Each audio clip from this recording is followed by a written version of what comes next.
Okie dokie.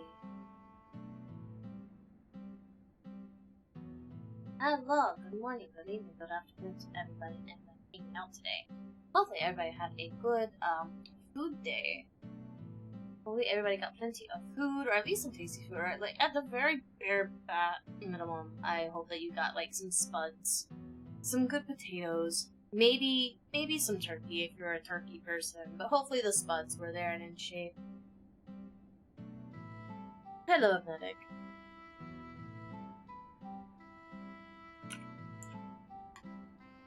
But our game plan today is to finish chapter 5. I'm assuming that each fork is probably going to take us about an hour of running around. And we have 2 forks left. We did Umiya's path yesterday, we're going to do Louverance's path next, and then do Tenzen's last. And then, depending how long that takes, if we still have time before 6 o'clock, we'll move on to Dave the Diver. Or if we still have time before 6 o'clock, we'll try to do a little bit of chapter 6. But my goal is to start Dave the Diver probably around 6 o'clock. But we'll see how that handles. But to start with Louverance's quest, we talked to Sid. He told us Louverance was heading back to Tasnavia to learn about the Tasnavian star. And we gotta talk to Grandpapa.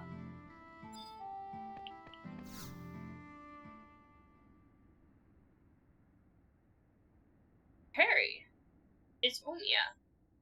How is she doing?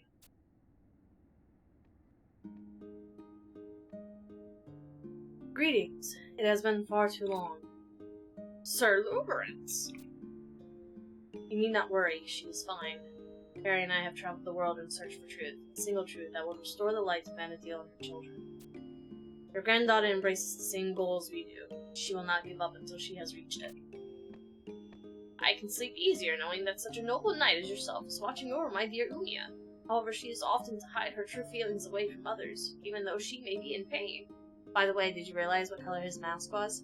Because it's not the same color mask that we just had in Umiya's path. You are not causing her any pain, are you? Umiya is a very strong-willed young woman. She understands the responsibilities that lie before her and will not cower before them. That is why she blamed herself for not knowing more about the painting of Altiu, kept in the Tasnavian Cathedral's aquarium. What? Lady Umiya is not a theologian of the cathedral. No one expects her to know of the painting. However, exactly! There's no way she could know of the painting. She was only a mere child when the piece was donated to the cathedral. Oh, why must you blame yourself, poor Umiya? Sir Louverance, I know some history behind the painting. Let me tell you of what I know. Long ago, I helped transport of the relic to the cathedral. Much tumult arose as a result of bringing that painting here. Your assistance is greatly appreciated. I will relay everything you tell me to your granddaughter. Yes. It was some 25 years ago that painting was brought to the archipelago. According to the Marquis' orders, the painting was found deep within an ancient ruins known as the Temple of Ugalepi. It is said that the painting depicts a scene where a verse of a legendary song, the ancients in their attempt to open the gates of paradise. Yes, I remember it like it was yesterday. The gates of light hovering over a grand city. The gatekeeper roaring to the heavens. The gatekeeper took shape as a mighty dragon. However, his 4 legs were bound by mighty shackles. This image was the strongest in the painting. Many of the missionaries that had came to view the painting would often call it the relics of chains, or the relic of the dragon.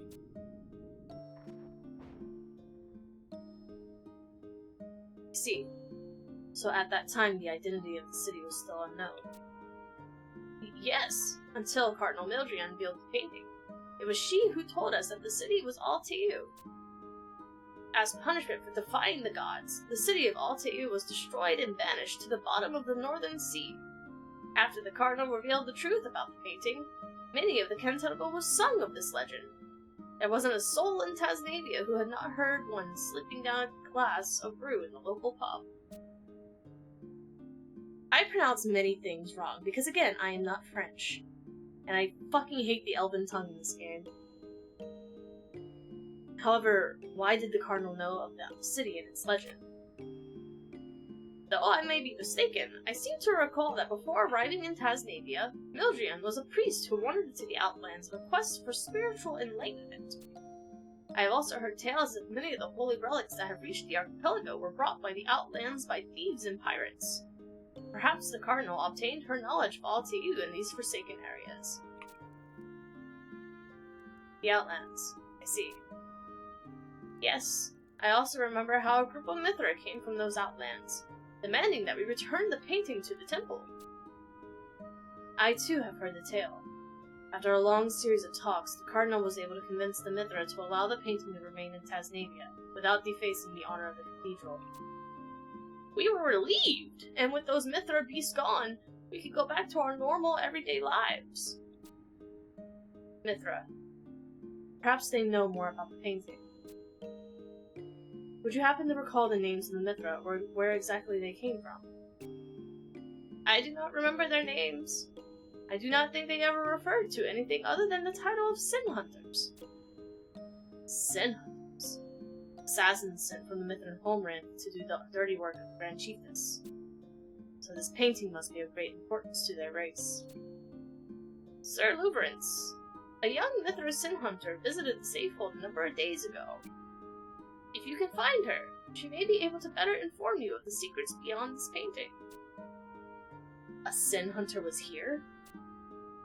Excellent. I thank you very much for your assistance. I will heed your advice and begin the search for this Mithra.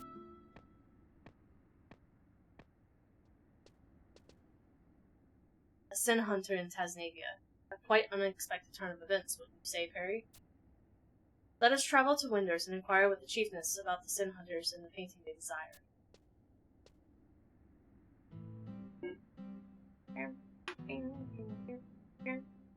Also, thank you for the dono. How are you, Maxie? How is your food day going? Do you have plenty of spuds? You guys are also gonna figure out where my name originated from. Yoo-hoo.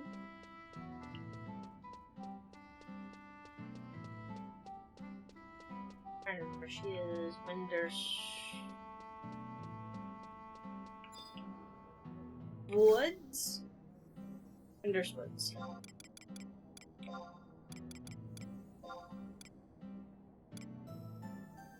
Yeah.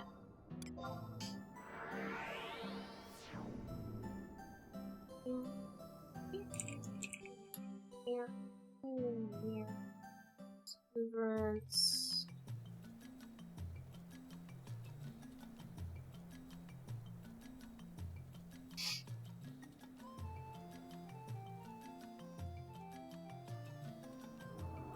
Talk to her. Make sure you get the long cutscene by Louverance. She will first talk to you about trust. Got you.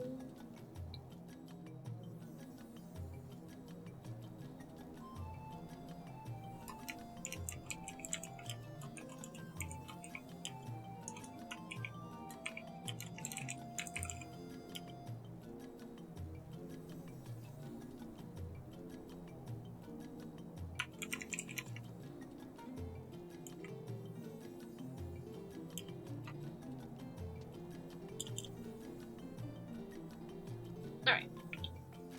Go talk to the chiefess. And then we're gonna have a little bit of a walk, because I don't think I have been to the next area on this server yet. Oh, shoot.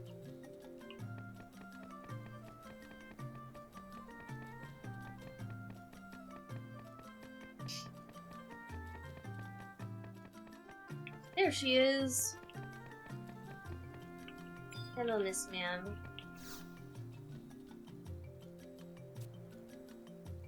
Okay, this is her talking about that. And this should be the cutscene.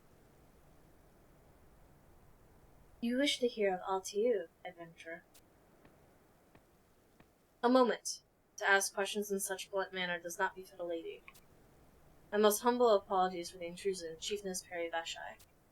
My name is Louverance and Minister. To save people of Venedil, I seek the truth of what hides behind the evil veil of history. A time of apocalypse is at hand. I beg you for the guiding knowledge of ages passed down through the Mithran race. I understand your situation. However, I know nothing of the city painted in that picture. Even if you were to ask the Mithran trackers, I doubt they would have an answer for you. They are on a journey to fulfill an important duty. If I may be so bold, are the Mithran trackers following the scent of some grave crime? Yes. They came to demand atonement of the sins of the Tasnavian Cardinal. Cardinal? What crime could she have committed? Strangely enough, her sins are related to the picture you speak of. That picture was stolen from the Temple of Ugumpe. A Mithran tracker traveled to Tasnavia to recover it, but it was instead presented with a deal by the Cardinal. A deal? The Cardinal apparently knew everything about the legend which was cited by the Mithra and the duty that it entails.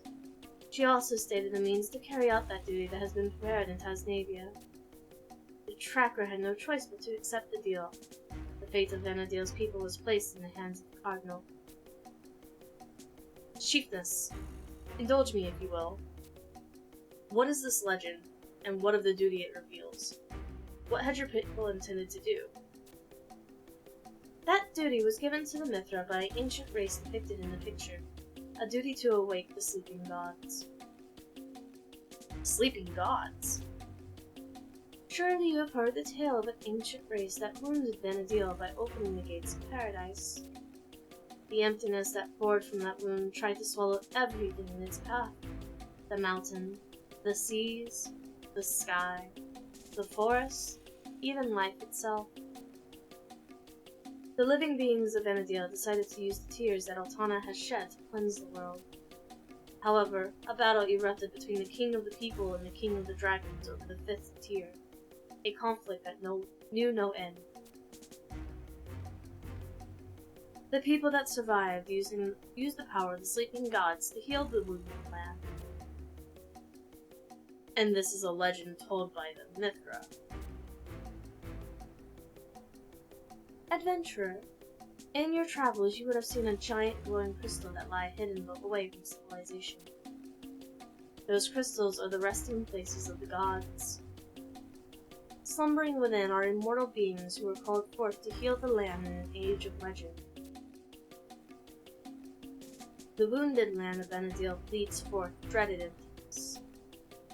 It is now time for us to awaken the sleeping deities and mend our suffering world. And this is the role that the Cardinal attempted to fill? But how? That has yet to be revealed to me. But if you must learn the answer to that question, you should ask the Tasnavian theologian who was a survivor of the Great War, before she is punished for that crime. Do you need further explanation? The Mithran sin hunters never forgive a crime. The sin does not die with the sinner. Be careful with your actions. It is not our place to judge your sins, but in time your sins may come to judge you.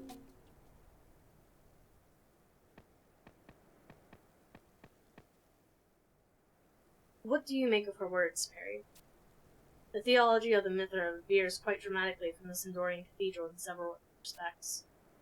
The legend concerning the 5 tiers of Altana is especially at odds with what the Elven believe. This is why I warn you not to swallow her tale without question. Talk of legends aside, the Chiefness's description of the emptiness that has appeared in every corner of Venedil is indisputable truth. However, the Mithran trackers are now chasing after the theologian, Krish, and not Cardinal Mildrian, which would mean that even the trackers were unable to locate the whereabouts of the Cardinal. Does this mean that the Cardinal has already bid farewell to this world?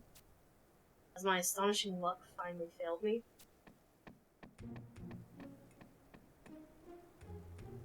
It's nice to see you after so long, sir. I wonder if you remember old Honigomoni? I thought you might have been informed me of your presence. I was just mighty Taro surprised to hear that you were in town. As always, your visits cause quite the stir. But I do babble on. Your subordinates bade me to pass this on to you. It is an item that should help tremendously in your task. But this is... Yes, indeed, it was broken when you crossed swords with that detestable Buki. I went through the great total strength lengths to have this repaired for you. What's more is I finally made progress on the task you entrusted to me so long ago. That despicable bounty hunter that caused you so much trouble, Gold. You have information. Yes! According to some Mithrin pirates, the rascal has purchased a small, deserted island at the south of Mahora. I see. My luck has not forsaken me after all. Harry, I ask you to leave the rest of this task to me. My incredible luck does not extend to those around me. It may prove to be more of a hindrance than a help. Until next we meet. Well, that's too damn bad.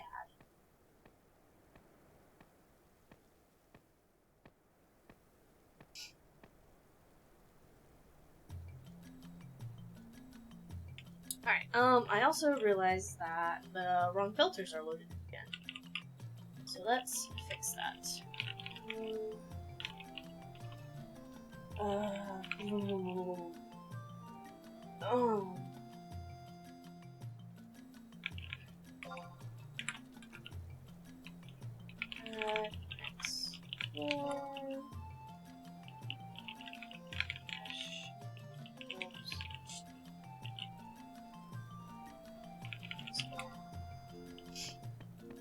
That should change whenever we zone.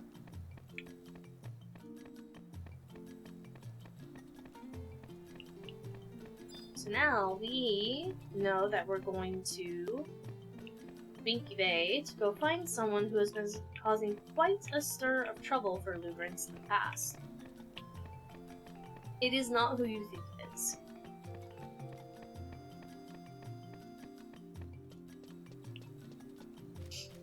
But I do need to go grab some power aid from the fridge because holy smokes, my throat is getting super dry all of a sudden.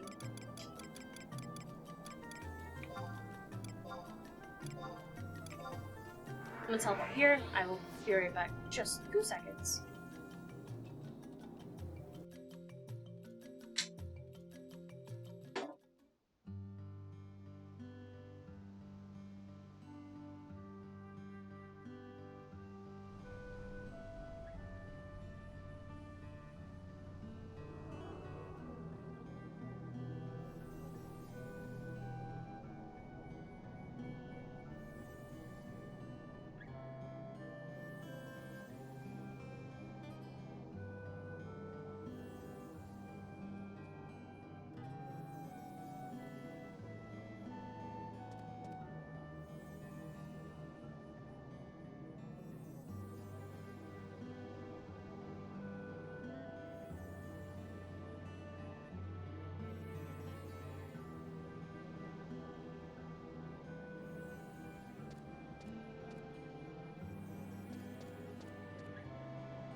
You ever just be in the middle of doing stuff, and then you get distracted by doing other stuff, and then you forget the first thing that you were doing until, you know, I don't know, 30 minutes later, where you realize that you have cleaning product all over the floor in the living room, and that you forgot to clean it up. But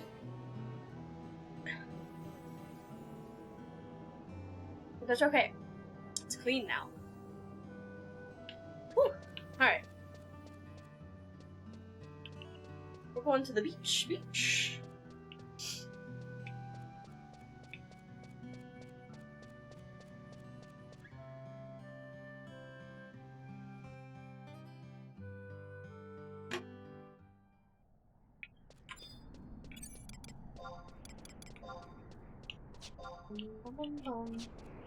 We gotta ride a boat, and I cannot guarantee that we'll get lucky with the boat, because there's 3 different boats, and they are time-consuming boats. So we will see.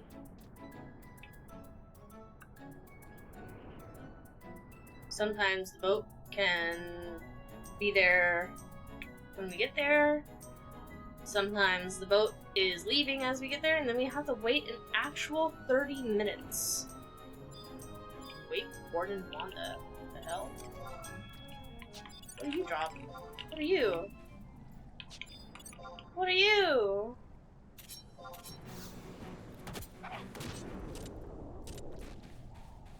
Staff. It's been nice working with you, Grr. Now self-destruct. Finally!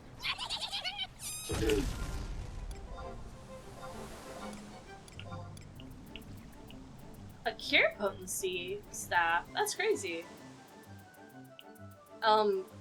Useless on this server, mind you, because of trust. But that's pretty cool. Huh.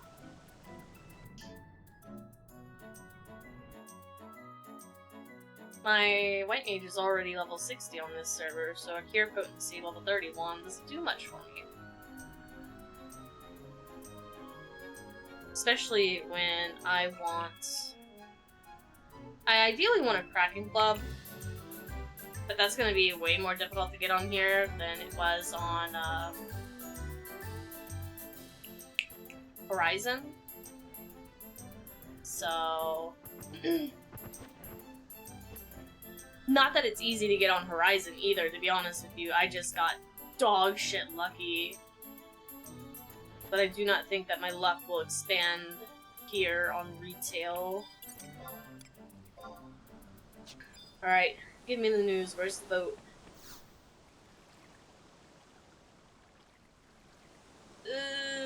For Damel Rock, we'll arrive in about 5 hours, 14 minutes. Shit ass, that is not the boat that I want. Hey, survival guide.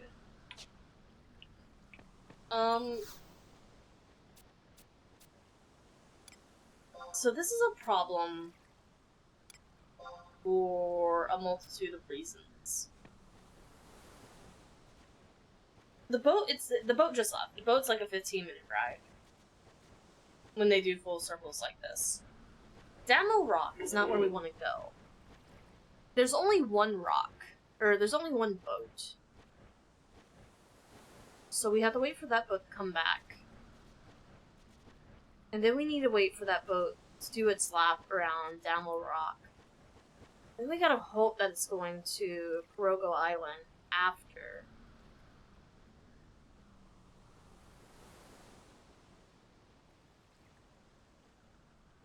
Which is shit.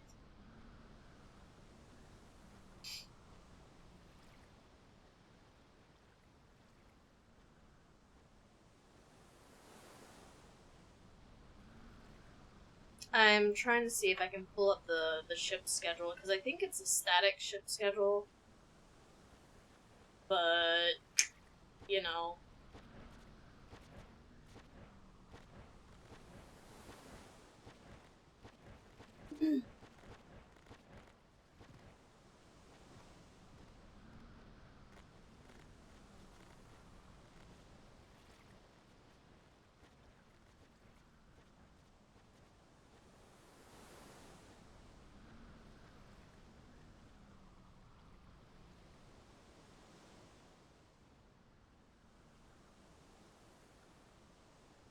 Well, you're not likely to be able to get an AZ event. related RC swimsuits have no shape that I can teleport into the Isle. We don't have a multiple for a first portal, the survival guide, how to so then buy a multi-ticket, auto run to the end of the dock, AFK for about 15 minutes. Mana Clipper's schedule on the dock is Barogo Isle, Maliki Reef, Barogo Isle, Downward Rock, or Repeat. The relevant and boarding and departure times are 4:50 to 5:30 and 6:50 to 17:30.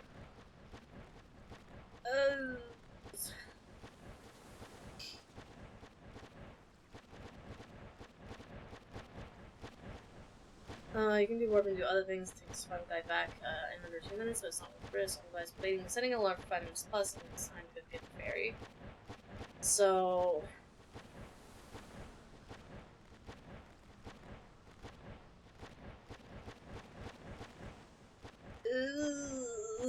Fuck me.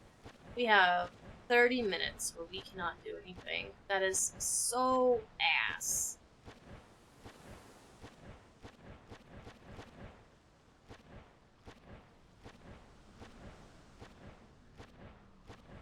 Well.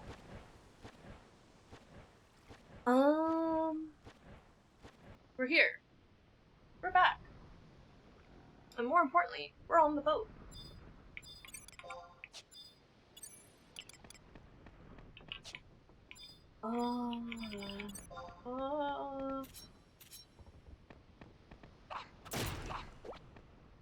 And I have snack.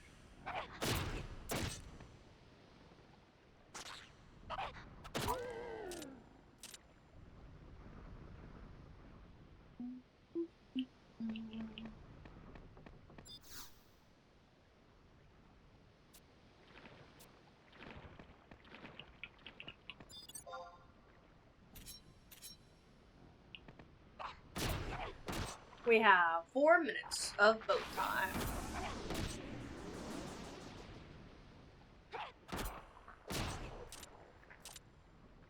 Then we finally get to go to the cutscene. And we don't even get to stay here. We get to fuck off into the mines.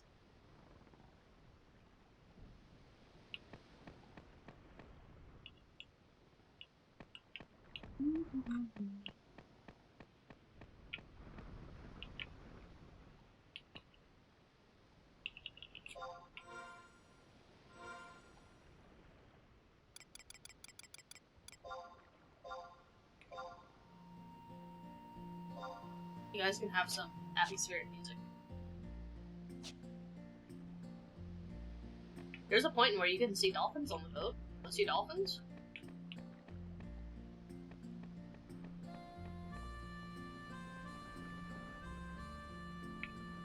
I don't know if we passed them already.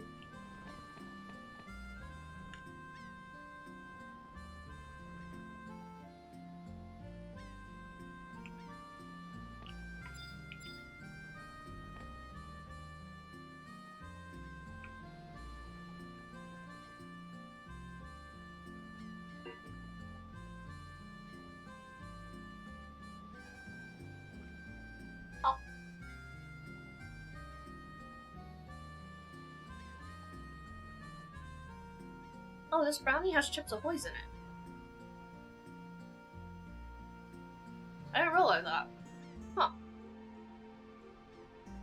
Or, not Chips Ahoy. Chocolate chips.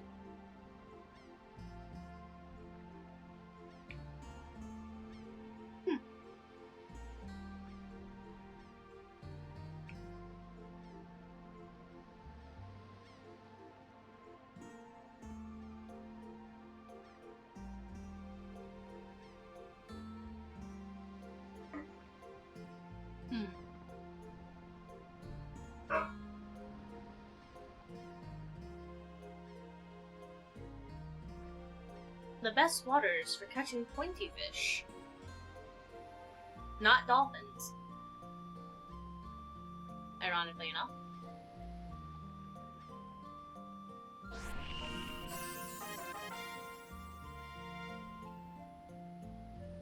Oh boy.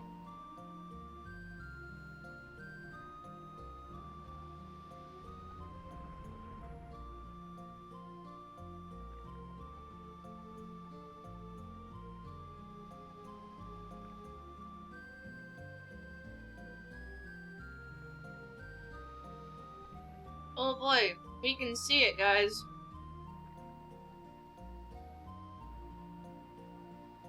We're so close. Take care now. Bye-bye then.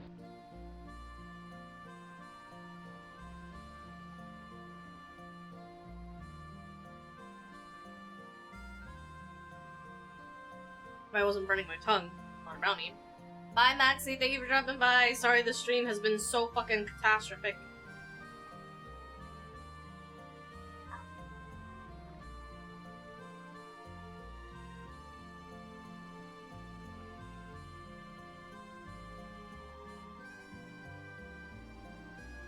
Catastrophic.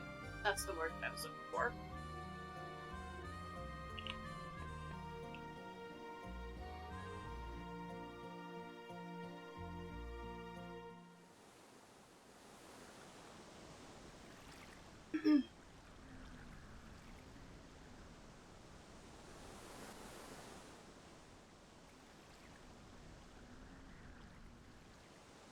Alright, we're here.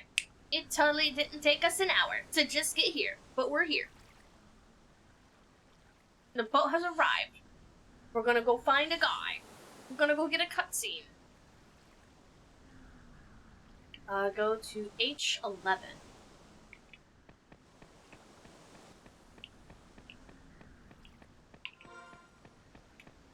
H11 is on the other side of the map.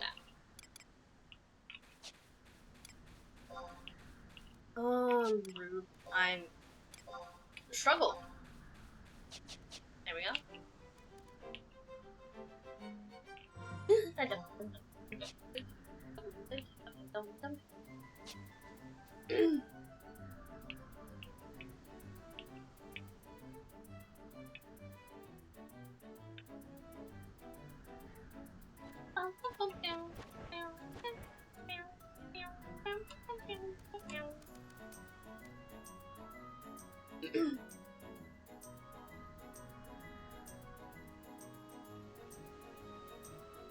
So we are here to find a man named Goldmane. He is part of Louverance's questline.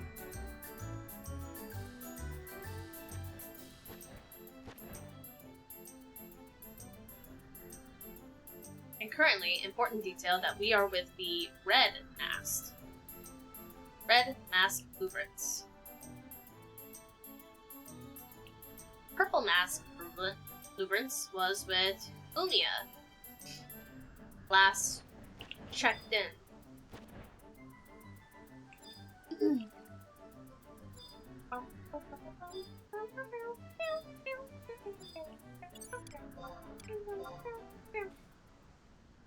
Alright.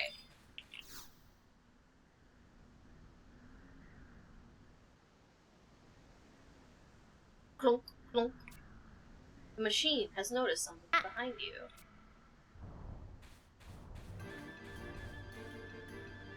Clunk, clunk. So, Perry, you came even after I specifically requested you to entrust this matter to me.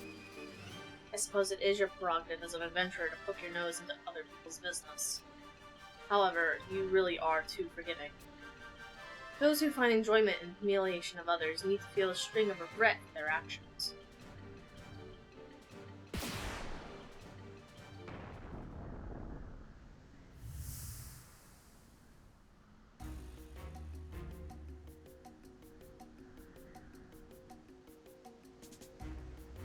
Look what you've done to my war machine! After all that I went to get my hands on them! You're so mean! You're so terrible! You're so ugly! You waste your time speaking through these mandragoras. Are you listening, Buki Chibuki? I am Louverance and Menestrum, representative of the Sandorian Cathedral. Show yourself immediately. Well, I really never meant to believe you in your end in Sandoria. I can never forget the cuts of that blade. You won't fool me. Throw down your sword. One false move, and that bird will be direct flight to the Chateau d'Aurel. It carries a note for the Royal Knights, one that informs them of your survival. Ha! You still prepare for the worst? As always, your cowardice has worsened with age. But perhaps you didn't hear me clearly. I am Louverance and Ministel. Even with the assassination of the France mage, the family of Ministel still remains of honor among the knightly orders. That family name at my disposal, your trivial note would amount to nothing. I tire of your gains, Rikichi. Why would the scion of such nobility Marquis family act this way? Did you argue that the honor alone will not fill a hungry belly? That is the kind of reasoning I would expect from a Taratara with no understanding of the term honor. It is the complete opposite. I have chosen to use my influence to see that justice is done.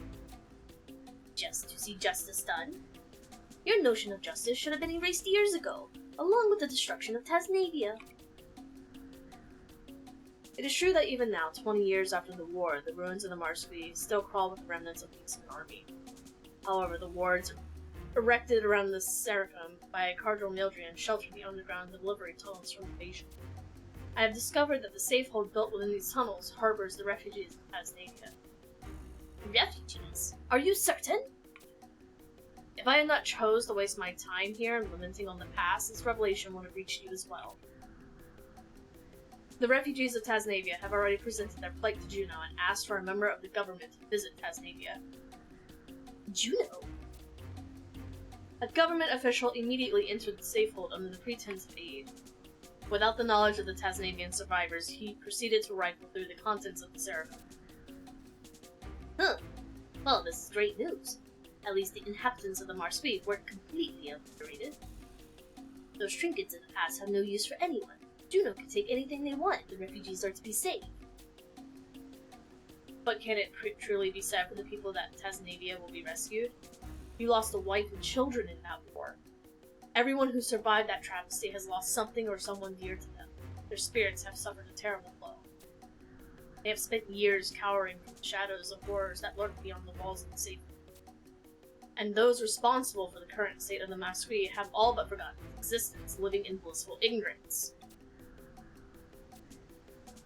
Those very same villains are soon to be the recipients of the tears of gratitude from the very people they condemned to misery.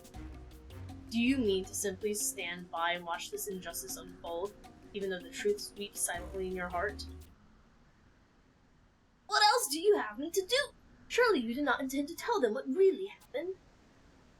Yes, that is the exact of what I propose. I will shed light upon the dark purpose of the Allied army hidden behind the confusion of a great war. I will also call assistance in the restoration of the nation of Tasnavia. What? You can't possibly do this alone! Ha! It is a realization that in the very fact has prompted my return. I already control the successor of the Tasnavian Marquis. Preparations to receive funds and troops from a certain wealthy family are also underway. This wealthy family is willing to pour its resources into recovering the knowledge and relics that have been collected by the years of the Tasnavian Cathedral. However, these relics have all been taken by Cardinal Mildrian and her present whereabouts are unknown.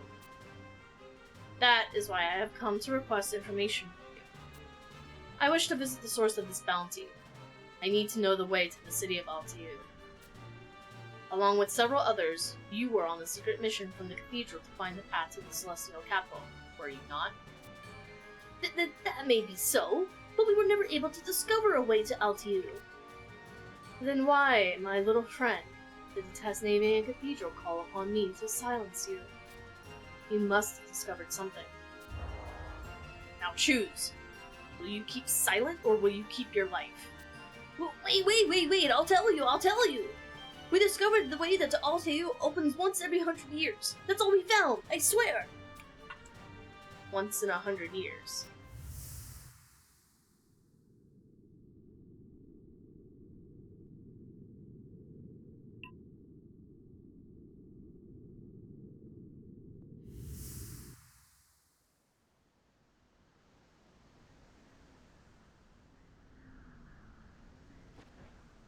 That's everything I know. Time for me to leave.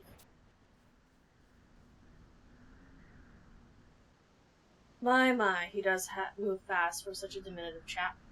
Never mind. I have the information that I came for. The stone statue I saw in the mirror is the statue of Promathia, the one kept in the reliquarium of the Tasmanian Academy. Does this mean that the statue is also a relic from LTU?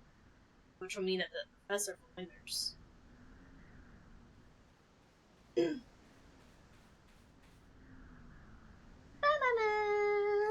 Holy shit. Alright, it took us an hour to get this cutscene. We're here, we're done.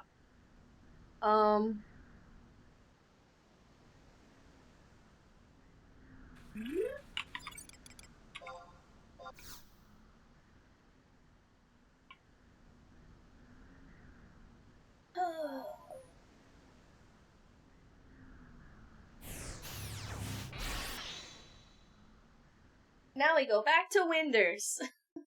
After all this time.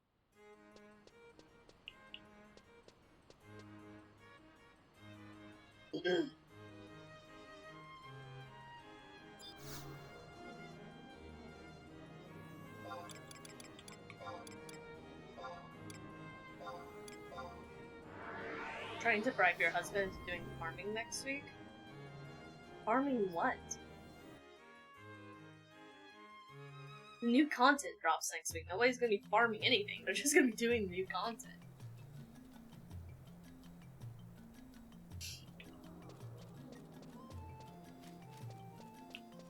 You're crazy if you think you're gonna get him to do anything that isn't renegade content.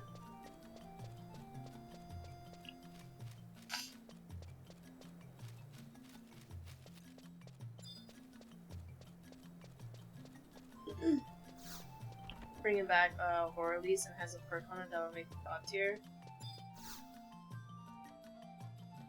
What now? You wanted to know where the statue of the Tasmania came from? I thought FFXI have already told you. The statue was covered in traces of soil similar to found around the bottom of the Sea of ᴛＳō഍ᴇs. But wait a minute. Now that you mention it, there was also traces of ᴛSō഍ᴇs soil mixed with the samples. I did not think of anything of it at the time. Why would there be two types of soil on the statue? ᴛSō഍ᴇs soil, you say? Gasp!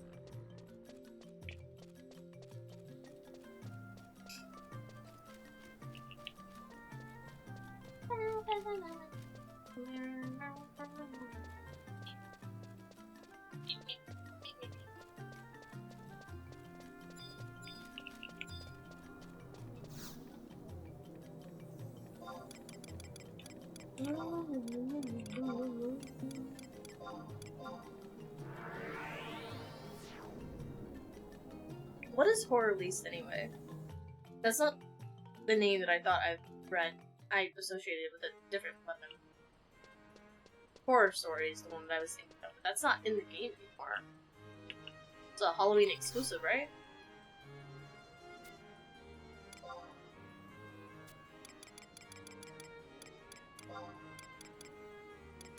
Oh, piss. Do I not have...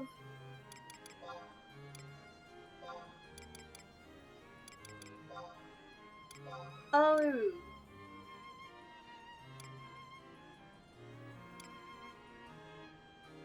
Shit ass.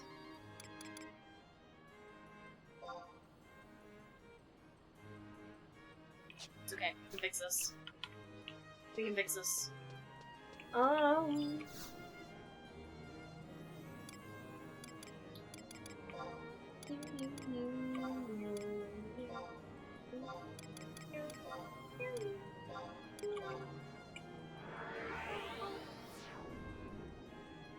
We can fix this. It's fine.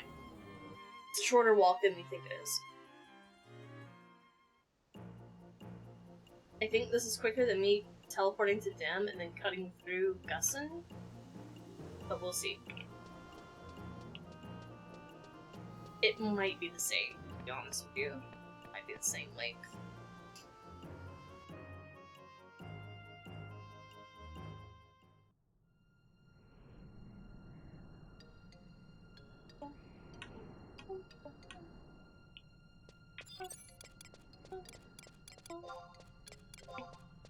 As much as I love this music, we have to get a fucking... I need to turn mount music off. The fact that all the mount music's the same. It's not like in 14 where every mount has different music. We just have this little thing that makes me want to do little hand movements.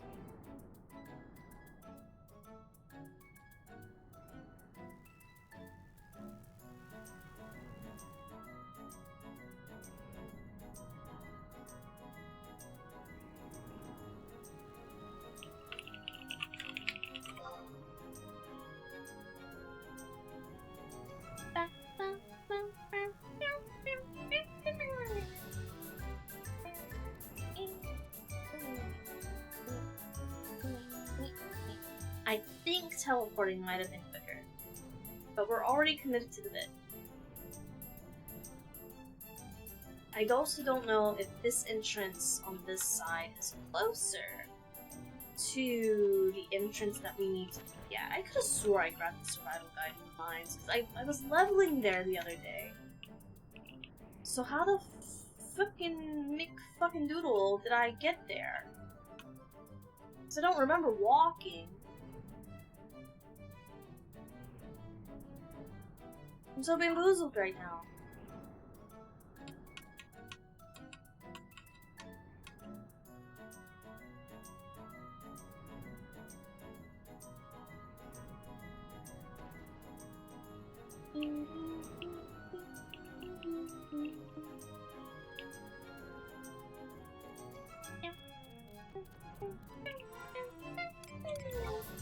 Also, none of my maps are loaded anymore for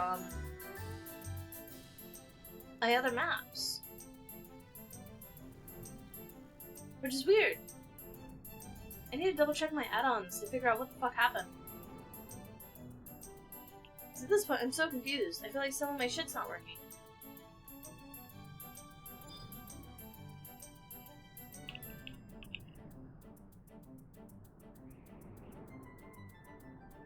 Yes. Negative. No. Nico. Go get dinner, Nico. Nico. Oh. Yes. Hungry. Well, he ate the rest of his breakfast when we got home today, so he might not eat a lot.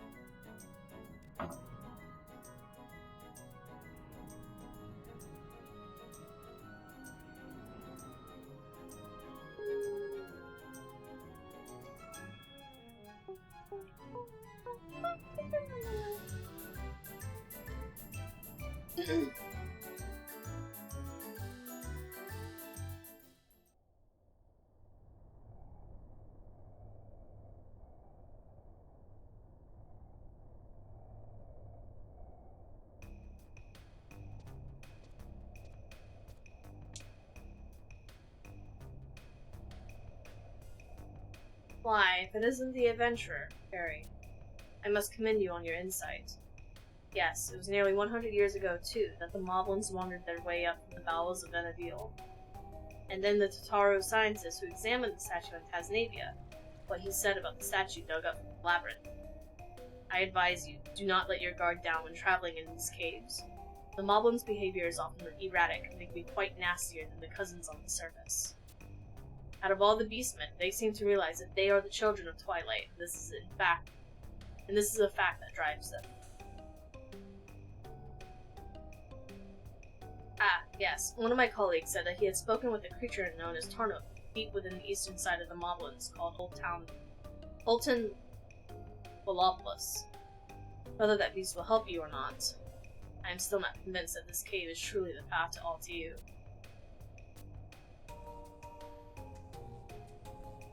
The boy!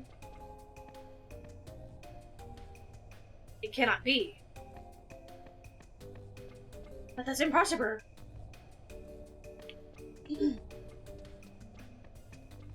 Let's go gambling! Alright.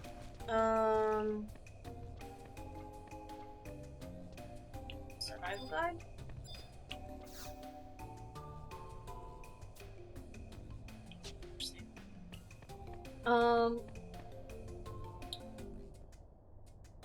Enter Mineshaft 2716. There are several ways to get there. Take the whole point in Newton. Helpless. That's my shaft. Trade Snow Lily to Tonic. I don't have a Snow Lily!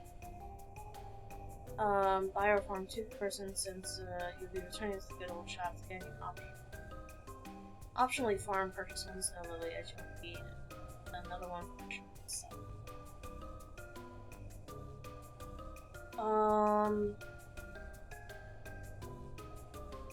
E&M 60 shortcut. Talk to ṭwixfix and Old Town Monopolis. Gives me about a 1 to 10k guild have a chance of getting a key item. Shaft gate operation dial. Where is ṭwixfix? ṭwixfix is somewhere here. ṭwixfix is here? Oh no, ṭwixfix is below me. Okay.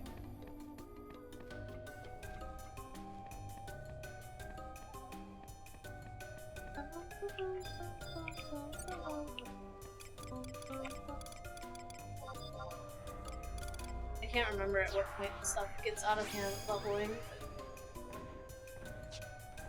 We'll go to ṭwixfix because I don't have a Snow Lily. We'll just sit there and gamble, I guess.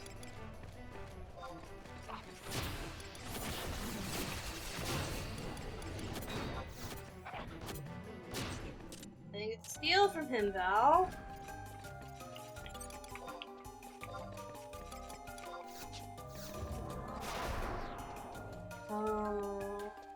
Oh, wait now.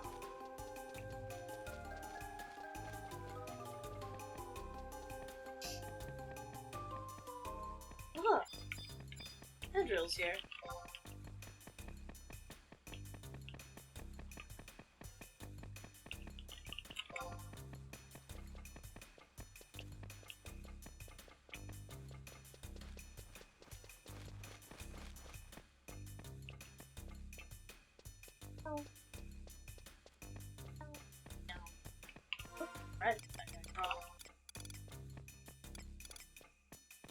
Rugged gold thread. Interesting.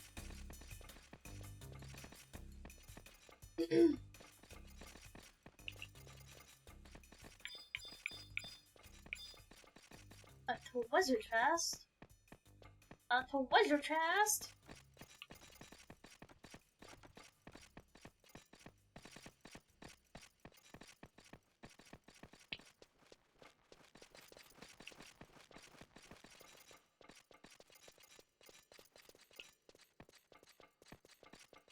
Alright, Twix, where are you at? Let's me commence in the gambling game. There he is.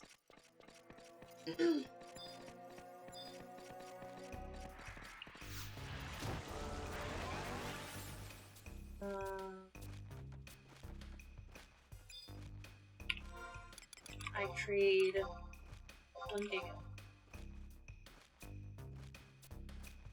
Slots.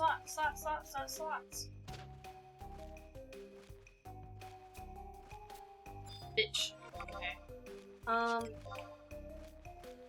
500 gold.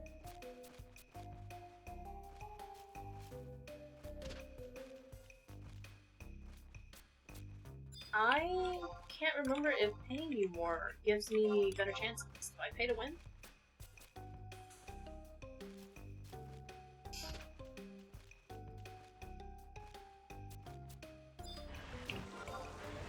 What if I just give you 10k right here, right now?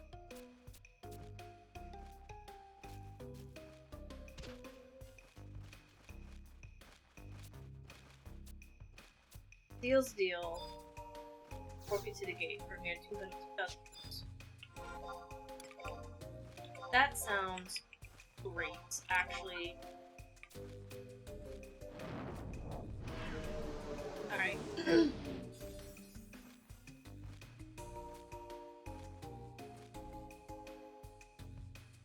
And now we can just grab the whole point. Yippee! Yippee.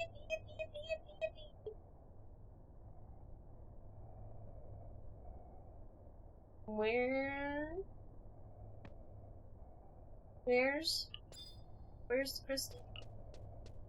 Oh, the crystal's outside. Never mind. Hold on. Wait.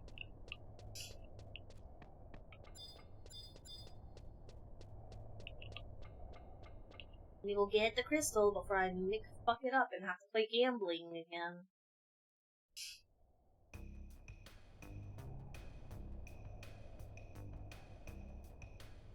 No. No. No. No.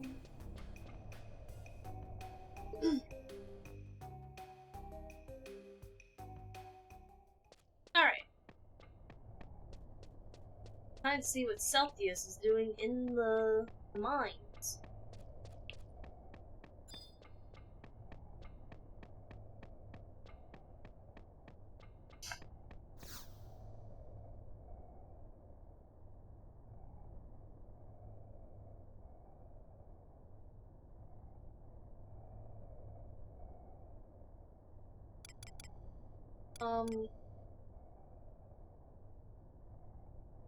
Wait.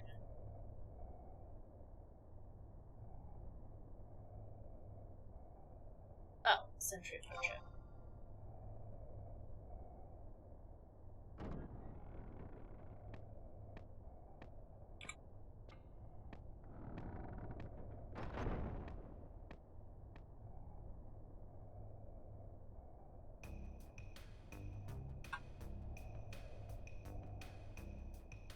Promathia is reborn! Promathia is reborn!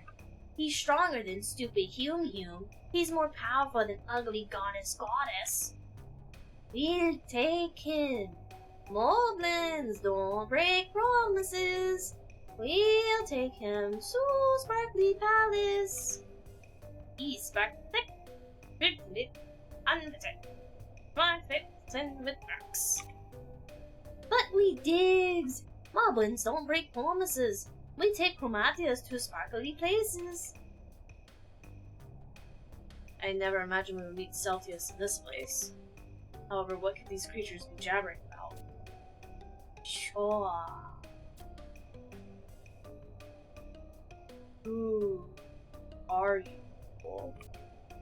Do you know who that boy is? A Galka? I am Javos. I have lived with the Moblins for a long time. A long time in peace. But lately, Moblins act strange. They praise the Twilight God. They attack children of Altana. But I'll stop them. I promise. Moblins don't break promises. Now go. Leave the rest to me. But out of the way! Maki's coming! Out of the way! Quilky's coming! Wait right there. Why are these pesky children from Tasnavia? Whoa! It's the funny-looking boy! Whoa! I told you we shouldn't have taken a shortcut. Whoa! Who cares? Let's catch him!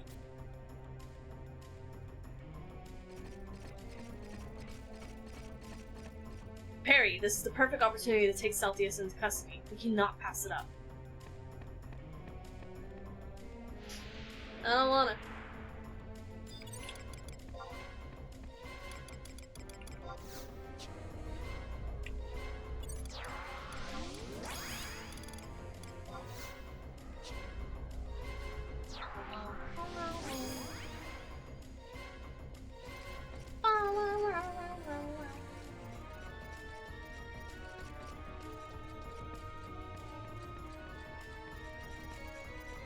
I can't even remember this fight. Is it what, 6 goblins?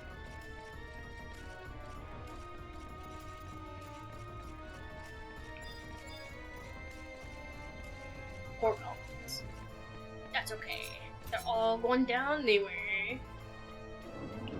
Oof.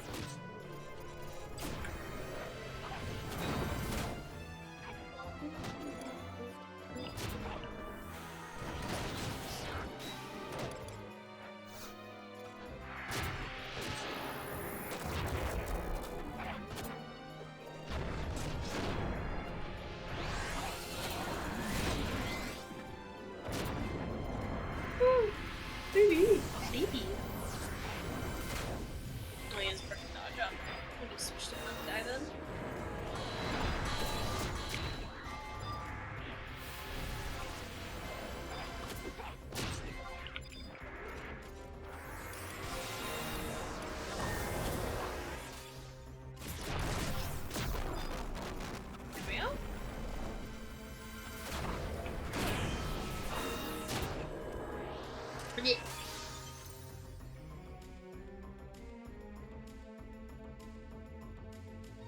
We did it!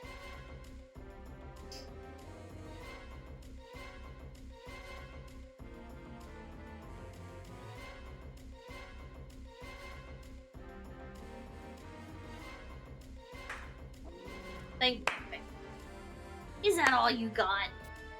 I could beat you with one hand. It's time for tickle torture! Stop right there. Hey!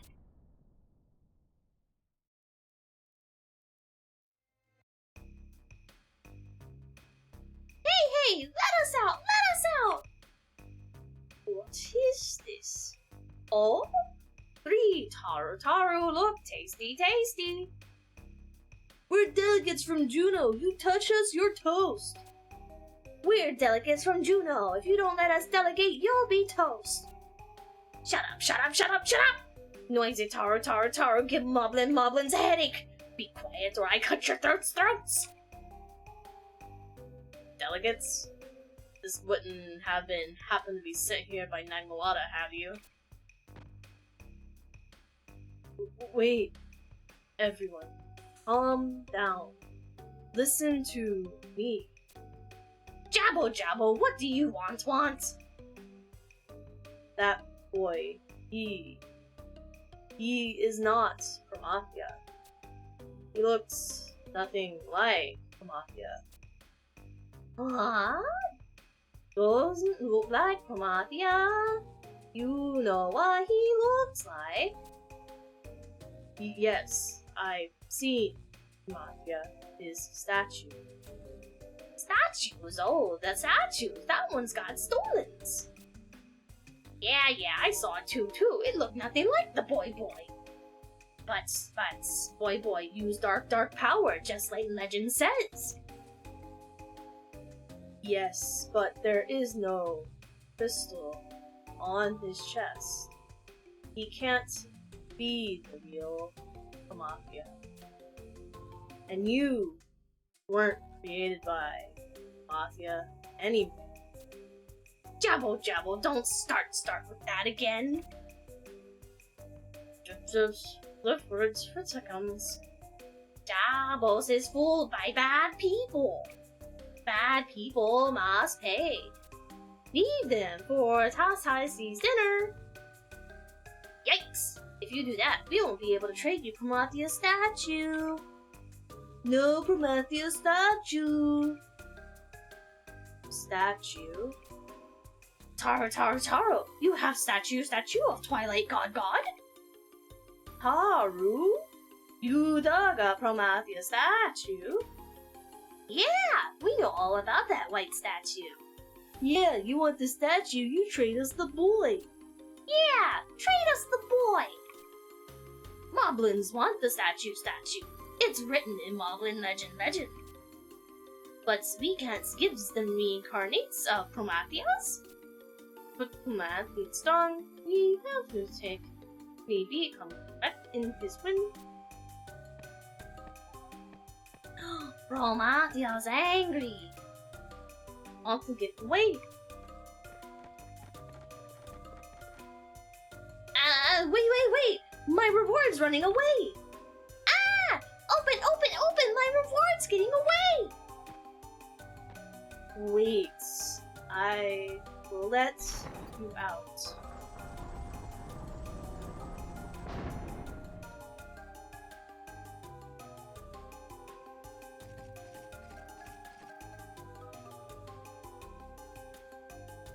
Oh, travelers, this place is dangerous.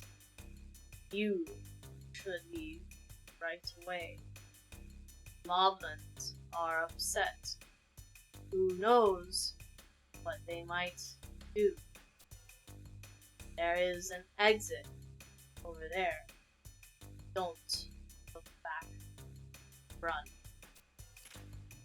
Don't tell anyone what you heard or saw. Don't. I do not think that will be possible. Mr. Jabos? Of what the Moblins said, there is still much that troubles me. What are they talking of, boy? You must tell us. It may aid us in finding ᴛᴇs and bringing him to custody. So, you know of the boy. I, too, wish to know more. Must go to VStreamer. That's it! Master Cid may know more of what's going on. I shall lead the way to the metalworks. There you can inform us of what you know. Harry, I will meet you again in Cid's laboratory.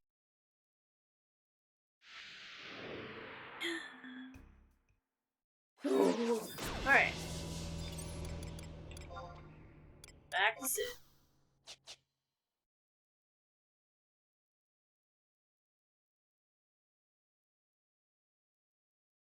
I like your helmet.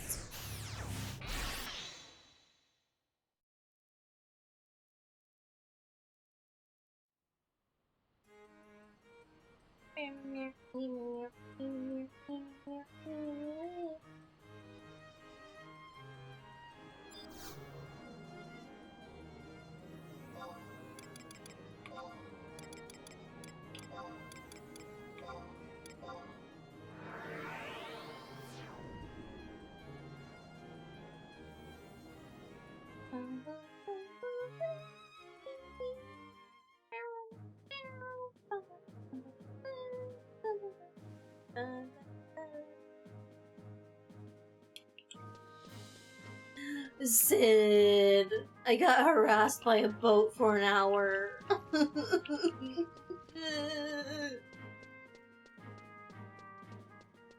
Please make an airship that goes to Perogo Island. I beg. Make a boat. Make a boat. Make a better boat. A better boat. Make a better boat. I beg.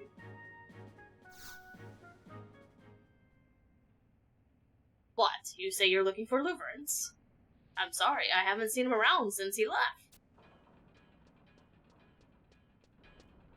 Uncle Cid! A pack of angry goblins attacked the Steaming Sheep restaurant. Master Ogilvy drove them away, but not before they injured some of our guests. Goblins in Vastok? Is Hilda alright? Perry! Come with us right away. Jabos has taken it back to the I want to say Metropolis. Jabos? Jabos? Who's that? A Galka who's been living with the Moblins and the Nope, it's just gonna be called Metropolis at this point. For the past century, he has watched over the creatures, trying to convince them to live in peace with those in the world above their dark caves. Forget about that man. He has forgotten his roots, thrown away his identity. He is no longer a Galka. The Moblins attacked him? It's probably his own fault. It may be, but we cannot look the other way. Without the assistance of Jabos, we may have never catch ᴛᴇs. Come, Harry, we must hurry back to the underground city. I don't want to go back! I want to go back! I just got here! Ugh. If you started Void Watch, you can use the tap Void Watch and get there quicker. I have not started Void Watch. I have not started the Void Watch, and I have not been here to receive cute magical swimwear underwear that teleports me there. So yeah, when we have to go back, it's gonna be miserable. Do I have to go straight back there? Is this not the end of the fork? Battle. Don't care about battle. Better metalworks. Louverance path is for cutscene and against fork. Louverance path is your final path. You get an additional cutscene that says leads to the next message. Not head. Okay, so this ends. Do I need to talk to Cid again? Are you gonna tell me to fuck off and go find Tenzen?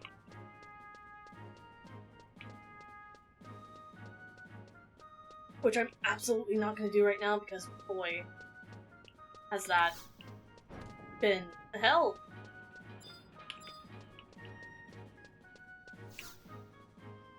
So what are you gonna do, Perry? I'm gonna go do the thing. Tenzen. He said something about going to ask the assistance of Carbuncle. Sure as fuck did. You know what? Fuck it. We're gonna go talk to Carbuncle, actually. Fuck it. Why not? We have the speedy travel there.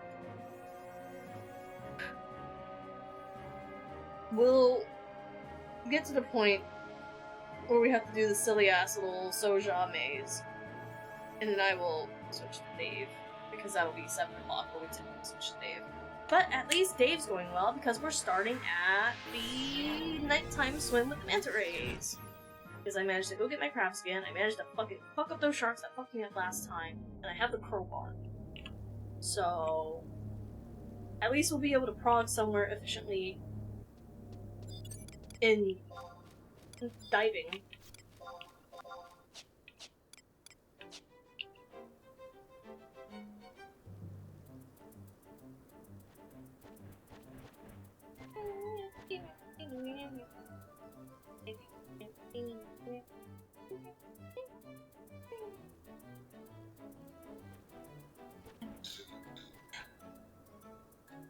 Fucking boat has exhausted me.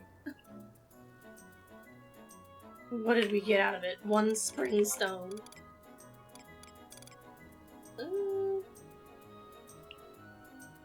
My inventories are kinda... We kinda just been running around collecting underwear, huh?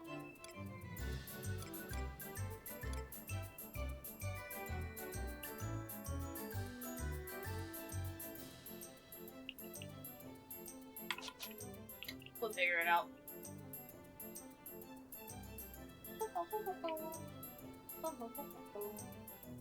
I think one of the things that annoys me the most is in ḻāōthain, specifically, there's a backtrack of where you can hear owls, and I don't think you can hear owls in Highlands, but there's no fucking owls in ḻāōthain.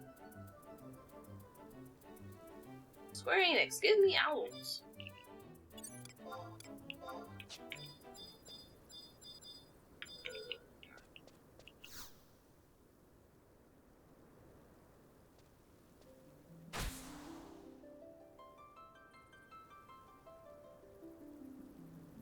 Harry, well, I'm sure you're in the middle of some important mission. Could you spare a few moments for me? You know about the sleeping gods, the avatars that guard the proto-crystals. I am as different of those beings as fire is to water, and yet we share the same desire to protect Vana'diel. That is why I aided the blossoming of their power within you and your fellow adventurers. I believe that from their aspects fought beside you, they would learn to it from an existence that has lost the gift of eternity. Finally, the sleeping gods begin to stir from their slumber.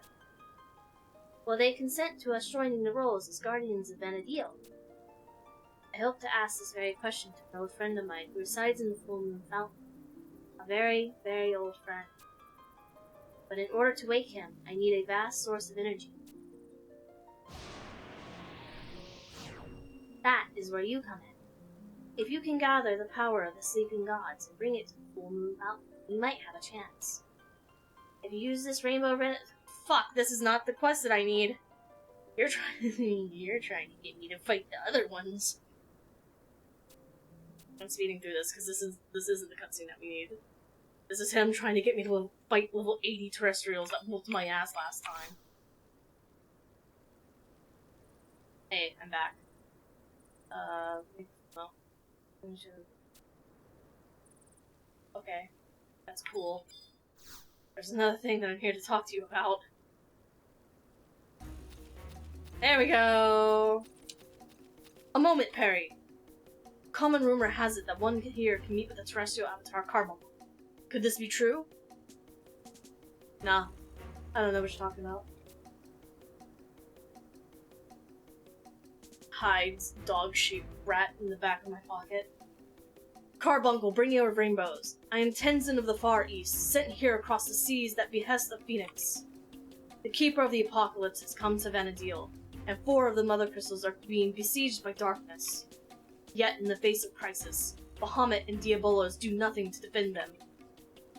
Diabolos draws souls into his dream world to shelter people from the emptiness, and Bahamut rallies his worms for the destruction of every last person on Vana'diel in the name of some pact. Carbuncle, we all carry the curse of Promathia within us, and it is not within our power to lift this being. But I cannot accept this as justification for genocide. We were born as a part of fate's design, and we will live the lives that we have been given.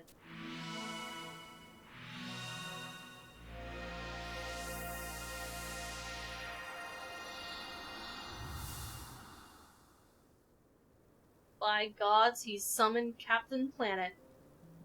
You who have brought the soul of Phoenix across the waves, and you who carries the blessings of the Mother Crystal. You have finally come into contact with the will of Promathia. I knew that even then, should the past be grounded into dust, there would come a time where people would uncover the truth.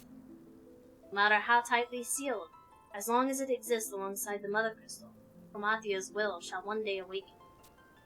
That is why I have come to guide you to the power of the slumbering gods. As many people as possible must possess the strength to prevent the awakening of the Twilight. Slumbering gods. You speak of the great avatars that dream of away their existence in every corner of Vana'diel.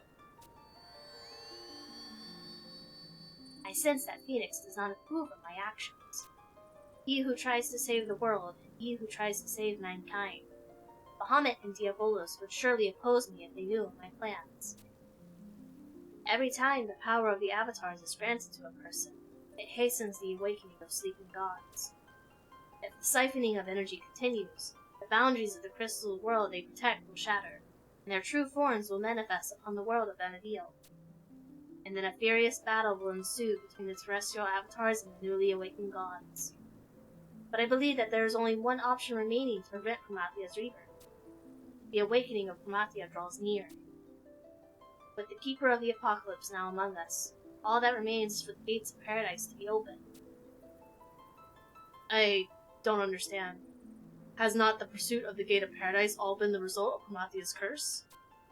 If so, then everything has been for the purpose of awakening the Twilight God.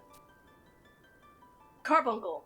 Destroying his minion ourselves is the only way to save the children of Altana. I beg of you to lend us the strength that we need. Please tell us where to find the Keeper of the Apocalypse. You shine so brightly. I know that guiding light well. It is the light standing at your side, merging with your own, that so fills you with hope. Very well. I will grant you my assistance. You'll help us. 30 years ago, I sensed the birth of the Keeper of the Apocalypse. After a number of years, that presence faded, and I can no longer sense its location. However, the fiery bird of resurrection will continue to lead your steps of this journey, and that is why I will lend my strength to Phoenix's diminished soul. You have our thanks, bringer of rainbows. I am delirious with joy at your words. Do not rejoice just yet, Tenzen. The energy I will share with Phoenix does not exist here. It can be found in the city built by the Kalu on the outskirts of the Zalarian capital, a place known as ḻģō. The power we granted to Kalu in ancient times should still be sealed within the city. Perry, venture deep into the ruins and open Carbuncle's gate. With the knowledge you hold now, you should be able to operate the device that lies within. As I have no strength for battle, this is the best that I can do, but I am sure you will find it helpful. Carbuncle, we are in your debt. Perry, this is the first terrestrial avatar to aid us in our cause. For the others, it'll be a welcome news indeed. But first, we must secure the energy that is sealed within the ruins of ḻģō. Let us rendezvous before the gates of Carbuncle. Hey, brother, the little radioactive rat did not warn us of the, about 8-layer maze that we have to go through. But I'm sure that won't be a problem. Big thunk. Alright. Let me make sure I'm not skipping anything before going back to the fucking Schnoo. Oh, my bad. 8 was being generous. I forgot there was 16 doors. Enter ḻģō from bottom. Okay. Actually, is it just this? Is it just the... Just the Soja area.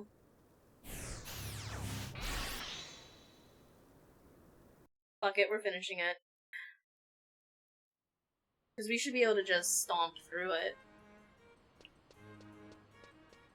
And I think after 3 paths, will put us on chapter 6. And then we'll just binge 6, 7, 8 on Saturday. It is what it is. But fuck it, I'm finishing chapter 5. We switch.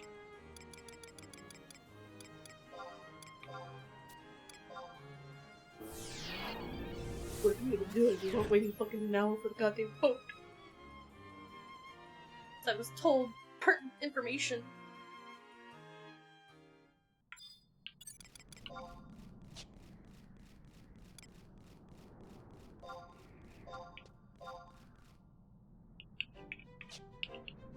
Plus, I don't have to go to work super early tomorrow, so I can sleep in. Yeah. I get to go to work for 6 hours for a whopping 20 kids. I'm so excited. I hope it's not the ones that I don't like.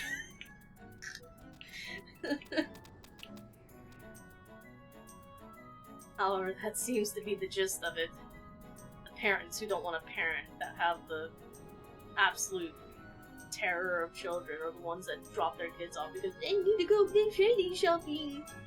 I need to go get my 25% off purse in Louis Vuitton. Or whatever the fuck, bro, Black Friday doesn't exist anymore. I don't understand why people struggle to understand that. There's no such thing as Black Friday anymore. Number one, everybody has their deals all throughout the entire fucking month. There is no Black Friday doorbuster deals. They don't exist anymore.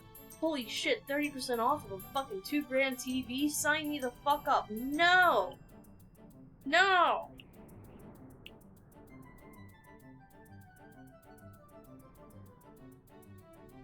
It's not worth it, bro. It's not worth getting shot for a fucking TV, or a purse, or fucking pair of shoes. It's just not. At this point, I think Black Friday is more of a sport for people who can fucking hold their guns legally. Or illegally. It's whoever wants to make human people a sporting event. You know how, like, right before the winter, you see all the deers, and everybody like, yeah, I'm gonna go hunt me a big old buck. Yeah, that's what people do for Black Friday. You're like, yeah, I'm gonna go get me a good one and steal their wallet. Like, I hate this country. Ugh. I think we should have. We enjoy cancel culture, right? We love canceling everything over every little stupid little fucking fact that we can't handle because we're fucking brain numb to common sense. How about we just cancel capitalism? Have we ever considered that? Cancel something that's worth a shit. I'm gonna cancel the K-pop Demon Hunters movie because I don't want my children learning about demons! No, bitch, cancel something that's fucking worthwhile, like feeding your kids plastic. Holy shit. Ugh. Anyway, we're here.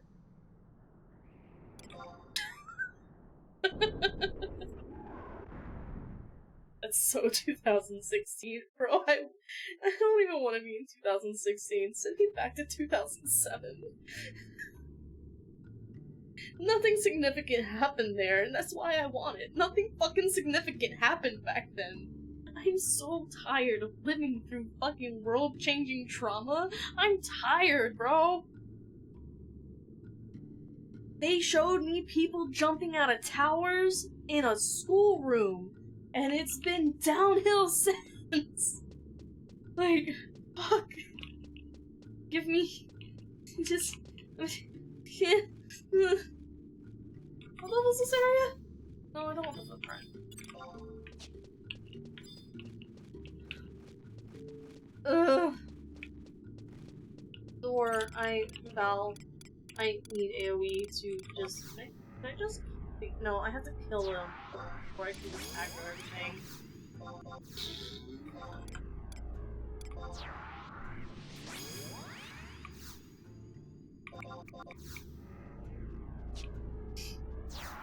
Alright. Time to play Jenga.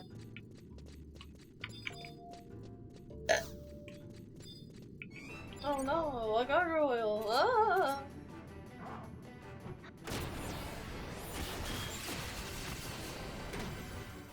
Actually, I can do... Oh... Lion. Just Lion or Z, it doesn't matter. You just need someone to do another auto attack. Oh no, a golem! Ah!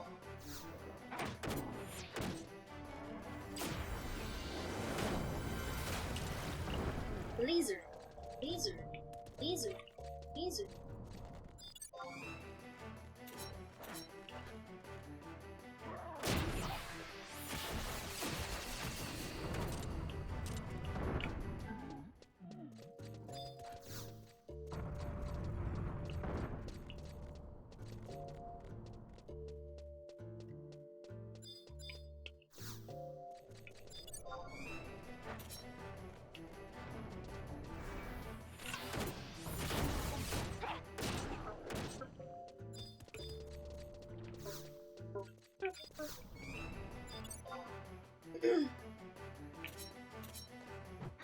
I could have swore that some of these doors were RNG, that you didn't actually have to fight them. Or maybe they changed that. I feel like when I did it on Horizon, we had a couple of doors that opened up without being an issue, but...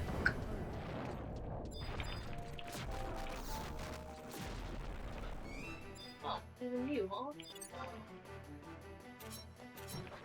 They are, but it's like 80-20. Man, I just... I've had one door open for free so far.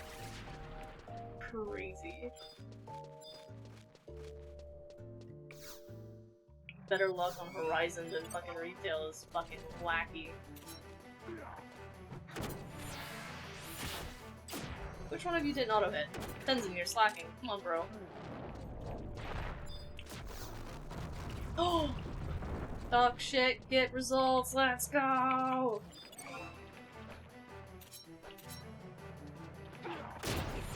They probably tweeted on the... yeah, that's probably true. Something, something, running through it with trust. Something, something.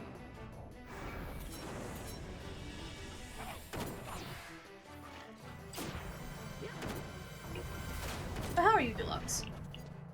How was your turkey day? What is the one meal of this day that you have to have on the table every single time? Non-negotiable.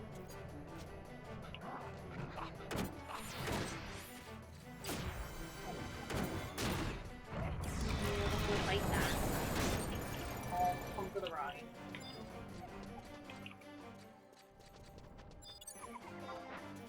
Pie? But what kind of pie, though? I personally like the little, like, chocolate Hershey's pies that you can buy at the store.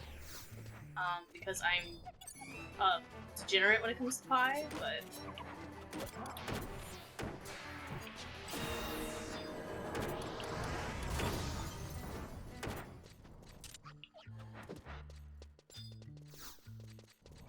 Sweet potato pie? Ooh.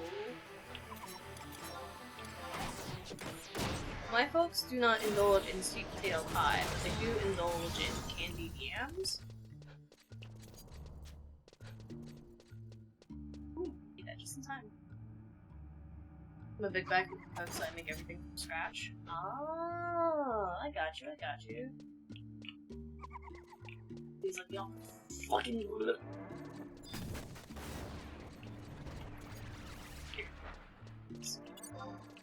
Bye! Tootles.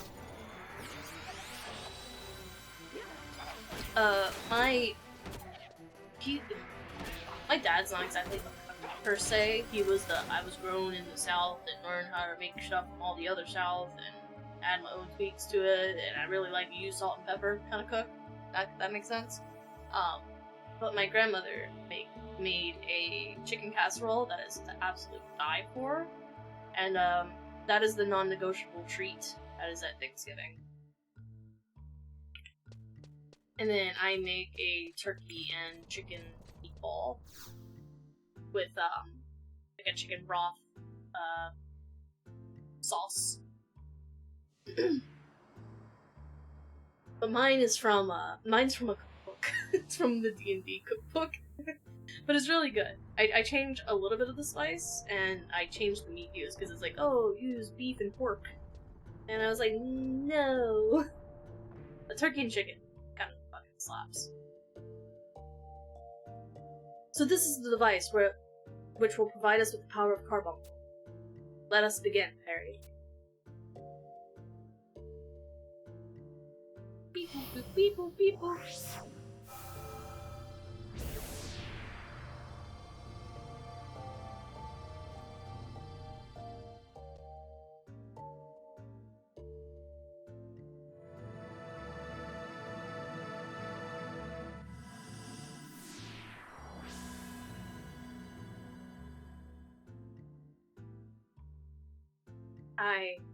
I can hear the voice of a phoenix.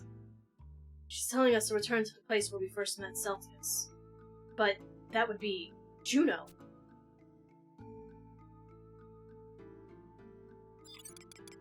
Damn, that's crazy.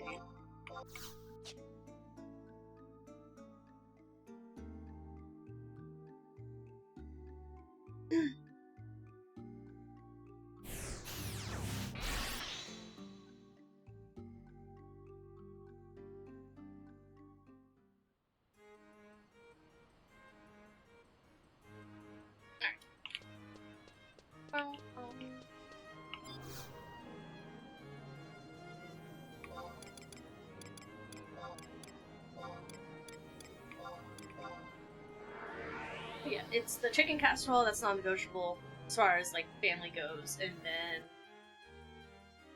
dessert-wise, I'm just a basic bitch. Like I literally scarfed down a brownie when I was having a convention fit over the fucking Pinky Bay vote.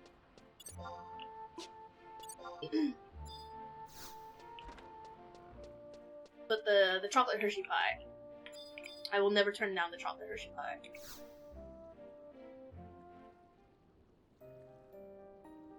Perry, it seems as if you experienced a trying ordeal in the Northern Lands.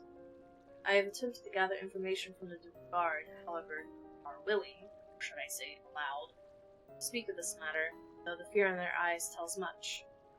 That's not all. Recently there have been unsettling rumors that the end of the world is near. Those rumors also say that the young patient I treated, the girl who had her amulet sold, is connected with all of this in some matter.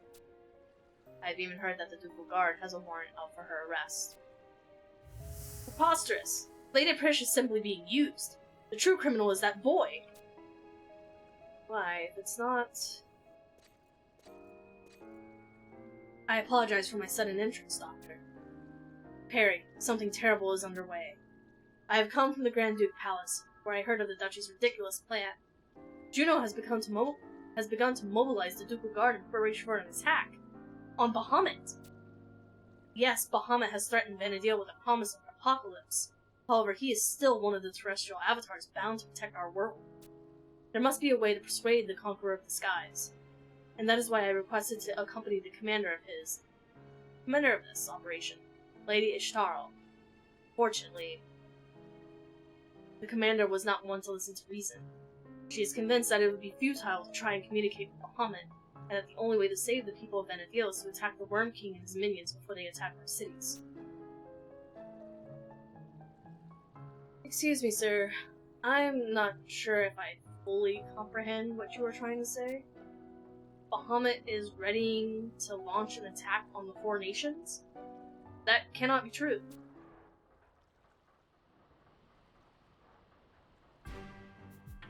But if it was, have the leaders of the three nations been informed?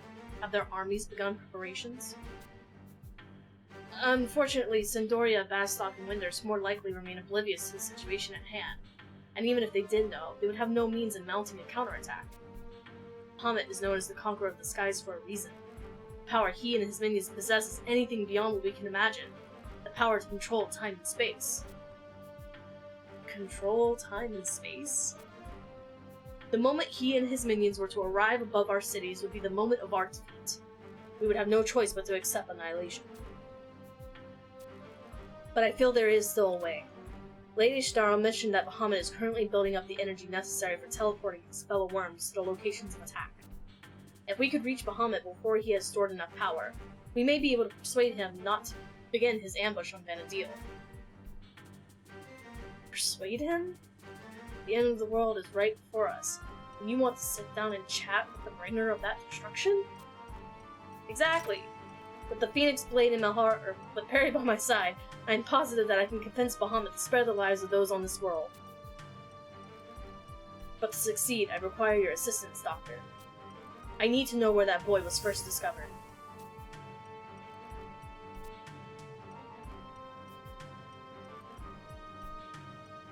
Okay, understood. Wolfgang, captain of the Ducal Guard, ordered me not to reveal this information to anyone. However, I am afraid that I no longer have any choice. On the first floor of Delphox Tower, there is a large doorway that leads to the deeper areas of the spire. It is somewhere down there that the boy mysteriously appeared. A large, central chamber. But that's all I remember. I am extremely grateful for what you've done for us, Doctor. Come, Perry, we have no time to lose. Ah, but there is a door. A locked door. And only Wolfgang knows how to open it.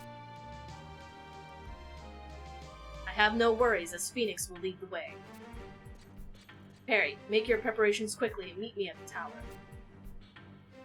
Perry, it may be a worthless effort, but let me ask Wolfgang for the key to that chamber. While sometimes misled, he is a man who strongly believes in justice. He may feel that it is solely his duty to protect the world on the eve of its destruction. We must let him know that there are those of us who will follow this path as he. Here, take this envelope to the palace guard post. I will be praying for your success. Can't I just kick the door down?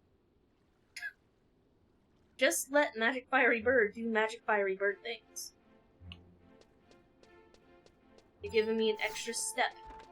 Extra step for you guys to have your little kitty notions of, oh, we used to be friends, and then we had a royal dispute, and then he became a guard, and I became a doctor, and then we couldn't do things anymore.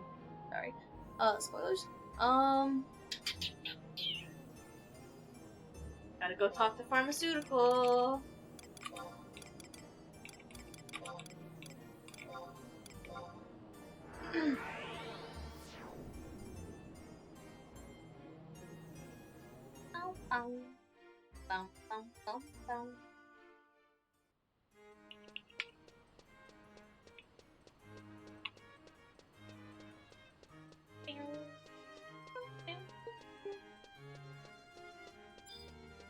Mr. No Good at his job.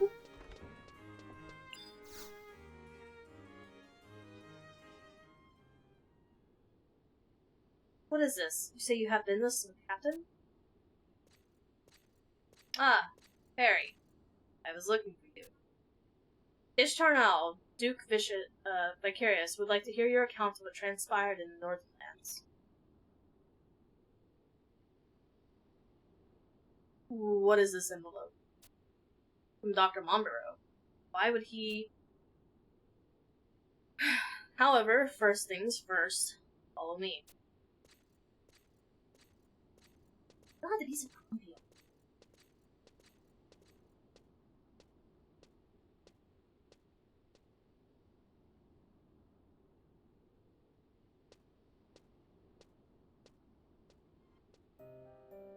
Ah, welcome back, adventurer.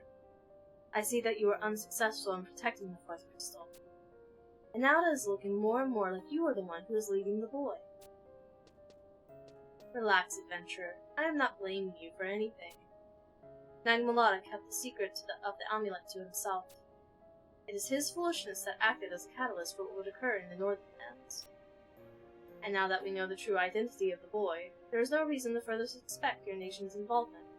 I apologize for not trusting you.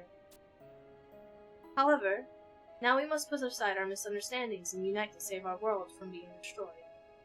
Will you help us protect the Mother Crystals?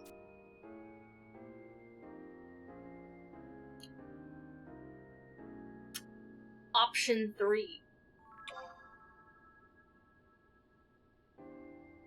Perry, in the presence of the fourth crystal, I have learned that a strange occurrence took place. Is it true the girl you took with you actually helped ᴛᴇs and thwarted the plans of our ᴛᴇ? It is extremely important that you do not withhold information from us. That's not true at all. I didn't see shit. I see. Duchy is currently searching for that girl. We do not wish to punish her, so that she may be in grave danger. We must find her so we can protect her. The first threat to her will be ᴛᴇ. He is already attempting to make it seem as if the fall of the fourth crystal is the girl's fault. If he finds her, he will more likely poison her mind, preventing her from speaking of anything that may harm his plan. The second threat will be the boy, ᴛᴇs. His next destination will surely be the fifth and final crystal. However, this crystal lies deep beneath the sea, and the only one who knows about how to reach it is that girl. Finally, the third threat will consist of assassins from the south. You may have already heard the rumors that the Mythian sin hunters have crossed the seven seas to try the theologians of Tasnavia. These hunters will not give up until they have been punished all those who they seek. And that is why we need your help, Perry. If you find the girl, bring her here. No harm will be brought to her. I swear that on the name of the goddess. Lady ᴛᴇs!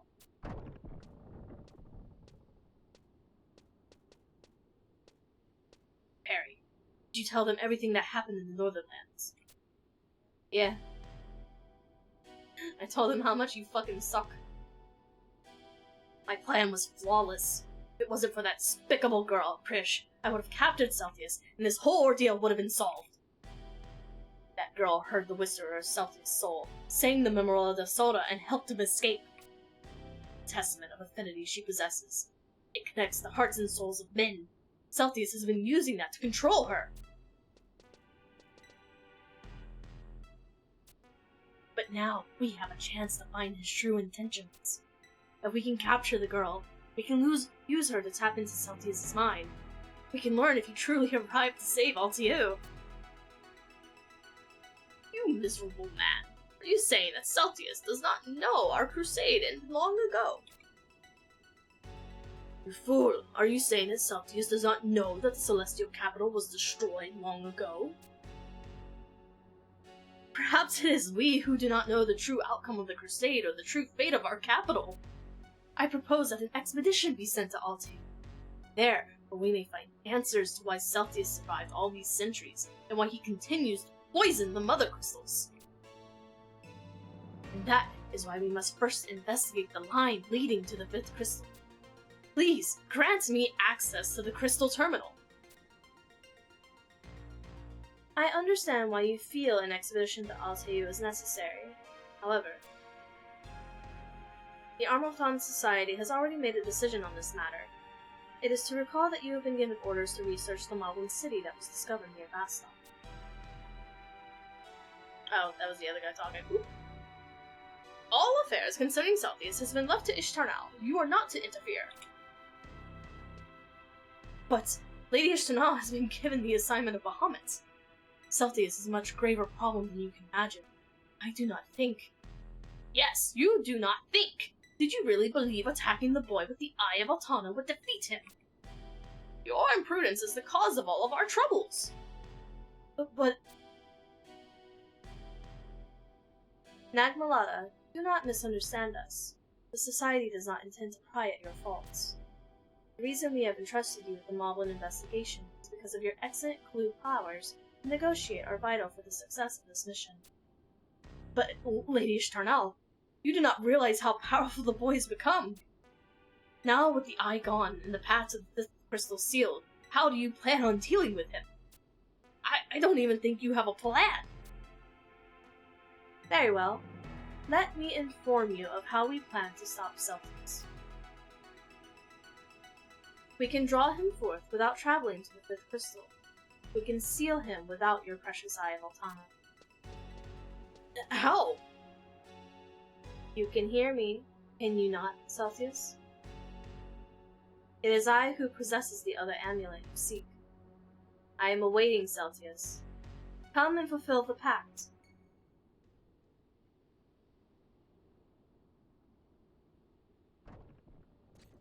Hey, so about that envelope I gave you, did you, like, open it? Here, take this envelope back to the doctor. It does not belong to me.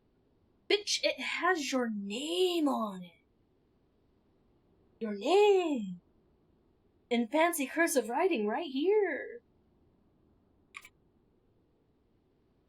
But why would he try to...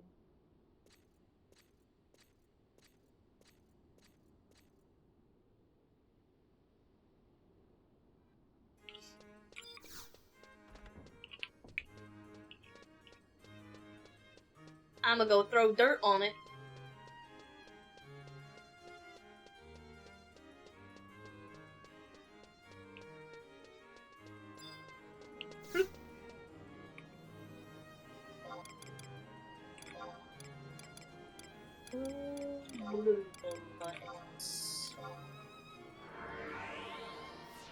Ooh, easy. Hard.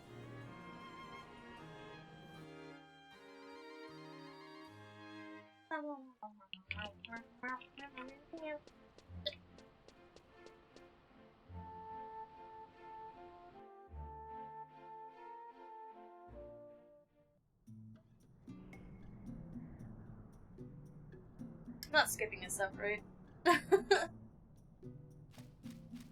Yeah, okay.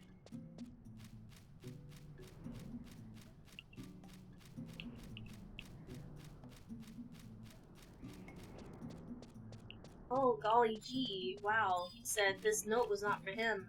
Oh boy, even this dirt has his name written on it, that's crazy.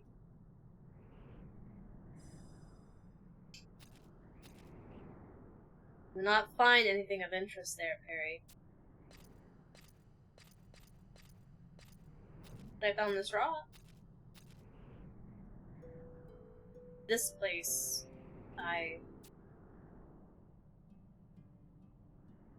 A long time ago in Juneau, there were these two boys, best of friends, always sticking their noses in the places they did not belong. Fighting, getting in trouble. One day, the boys found a shard of blue glass. There was nothing special about it. It was probably just a broken bottle from one of the local pubs. However, to these boys, it was a fabulous treasure. Looking through that glass allowed the boys to see the world in a different light. It made the town new and exciting. The two would spend hours arguing over who was next to use it. But in time, the buildings and bridges began to bore them. And one day, the boys decided that they would defy their father's warnings and sneak out of the city gates just to have a look at the rest of the world.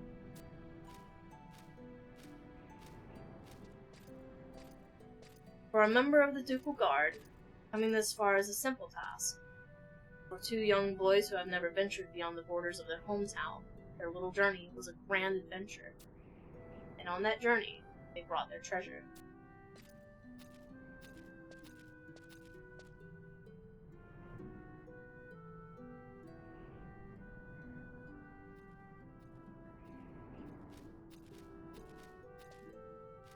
When they gazed at the towering duchy through a soft blue glass, they realized the strength, the beauty, and the grandeur that was Juneau.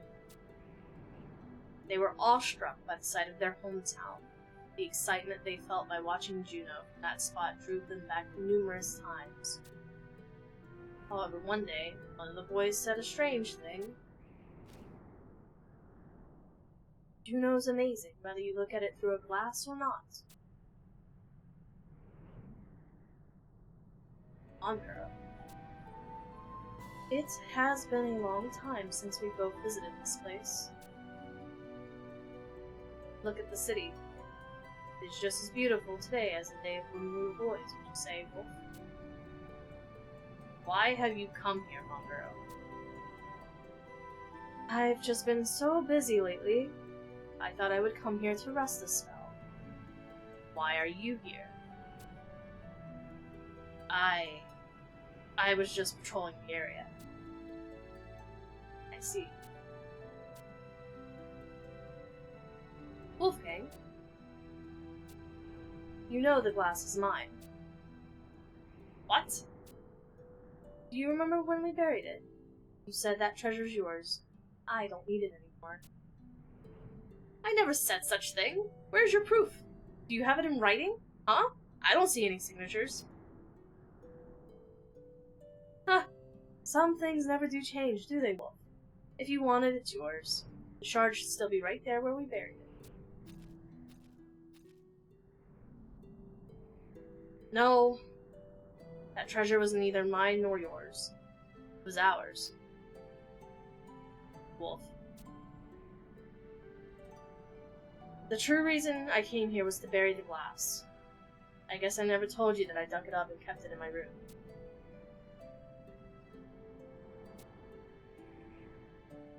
Recently, I seem to have lost sight of what I truly needed to protect this world. When I was a boy, staring at the duchy from this hill, I thought I had finally realized what my father was risking his life to protect. Coming here today reminded me of that. Hopefully, I will never forget it again. I'll be seeing you, Eric's. Now, where did I put that key? Hope I did not bury it by mistake. Oh well, what's another slap on the wrist and a cut in pay? I still have a successful doctor friend to buy all the rounds next time we go to the pub. Huh. And who would that happen to be? I guess I was right.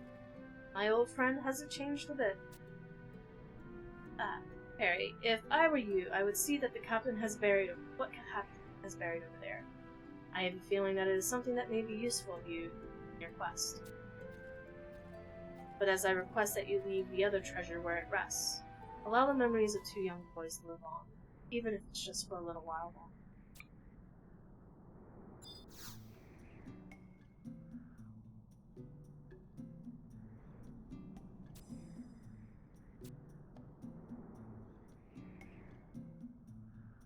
Oh, damn, a key! How did that get there? That's so crazy!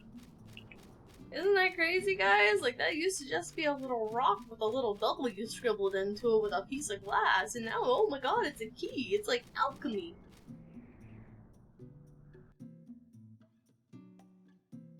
Crazy, that.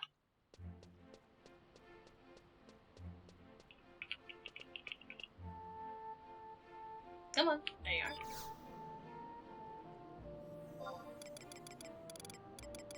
Q-fu. Q-fu.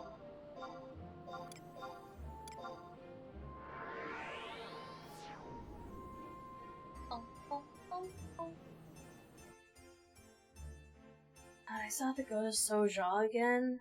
Fuck. Ugh. Remember when I said we were gonna play Take the Diver 30 minutes ago? I don't remember.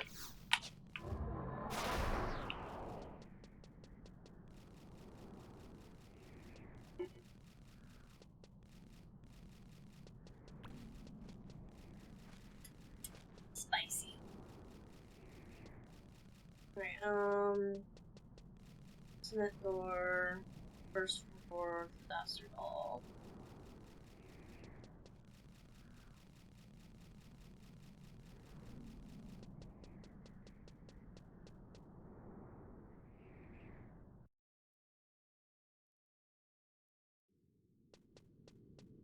Oh, I forgot to switch my boots for fleet. I really need to just make that a macro. Wham, wham.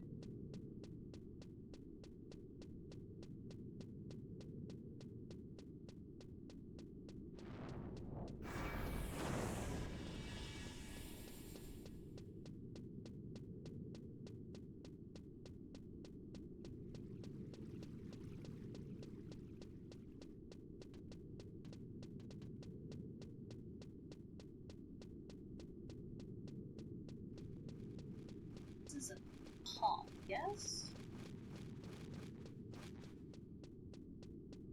Yes. The tippy top.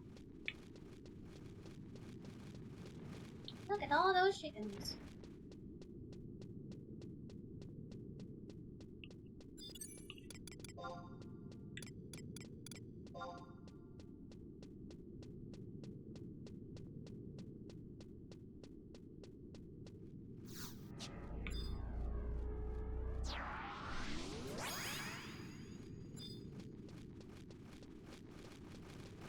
Oh. Hi.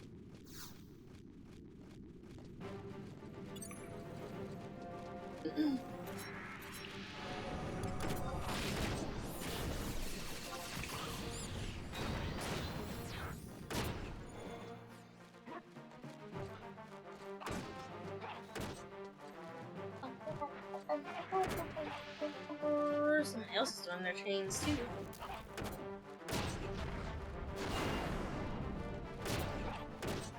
Go. Hurry. Hurry.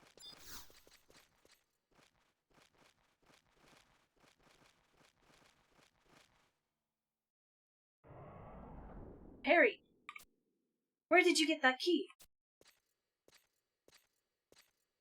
I found it in a hole. The captain of the Ducal Guard? That's not what I said.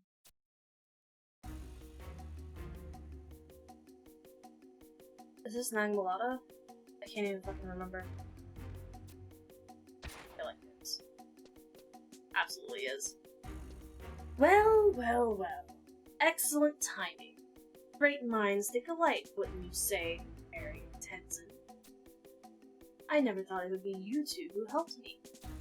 I, too, have some very important business on the other side of that door.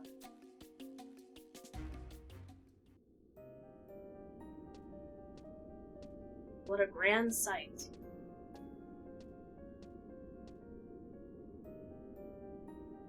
The 5 mother crystals. It is this contraption that protects them as they slumber beneath Vana'diel. Protects them? So that's the purpose of this tower? Exactly. 5 crystals are connected by the 5 crystal lines that all converge in this very place. For the many centuries we have monitored the lines, protected the radiance of the crystals. However, when the Worm King comets arrived, the 5 crystal lines began acting strangely. We could no longer control them. And then came ᴛＳōḻis. He came here? Sir 봛Sōḻis, are you saying that the boy came here via the crystal line? Which means, by traveling back through the line, he can... Exactly. He can reach the 5th crystal. However, it is not as easy as you think. The lines were not built as a path for men. They were built to gather the light of the mother crystals. The true reason ᴛSōḻis was able to enter this place was because he was aided by a guardian of crystals, a terrestrial avatar. Terrestrial avatar? It's all clear now. Phoenix led me to this place to show me the way to the celestial capital of Altiu. Phoenix led you here? That is truly unfortunate. If this had only happened before the ᴑᴇs was reactivated. Reactivated? What do you mean by that, 봛Sōḻis? The ruins of ᴑᴇs were once the homes of my Kalu brothers and sisters. However, on the onset of the Kalu War with the Zillard, the terrestrial avatars lent us their power and helped to transform the area into an impenetrable stronghold. And deep below the ruins is a device that blocks the flow of energy through the crystal line. ᴛSōḻis has repaired that device. Repaired it? Why would she do such a thing? I no longer know what the society is plotting. That is why I came here to find their true intentions. Are you surprised? I guess that you are so. That we are ancients, Kalu and Zillard, are all the same. However, we could never be further from the truth. The Zillard were blessed with the ability to subliminally communicate with all of those around them. They possessed the whisper of the soul. It was this ability that made the bonds between them unbreakable. However, there were those who were born without the whisper. Blue. My people were destined from birth to sit outside the bonds of their Zillarian community. But we bystanders were able to ascertain the truth. It was this that helped us survive the Crusades of 10,000 years ago. Zillard, terrestrial avatars, ᴛSōḻis, once again their sins will deface Vana'diel and undermine her children. That is terrible! If you know such a battle brewing, why not attempt to stop it? Why must we fight the avatars? Such a battle would be meaningless. Our true enemies are the emptiness and the evil boy that is spreading it. Is that what you have to say? Tenzen, when are you going to stop being led around on a leash like a measly dog? When are you going to see that the terrestrial avatars really want? Listen, I told you this once before. ᴛＳō൰s is nothing but a traitor. 10,000 years ago, he prevented the ḽᴑᴜ from obtaining what they desired. Now, he is simply attempting the same. There's records stored in the crystalline observant equipment that have shown me the reason why ᴛSō൰s travels to these mother crystals. By touching the shards, he is able to drain their light, their power. The crystal's power?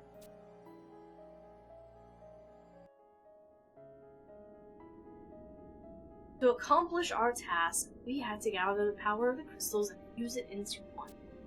And to do that, we needed to repair and revive the ḽᴑᴜ machines that were damaged in the accident that occurred 10,000 years ago. With the machines working again, we were able to slowly draw the light of the crystals.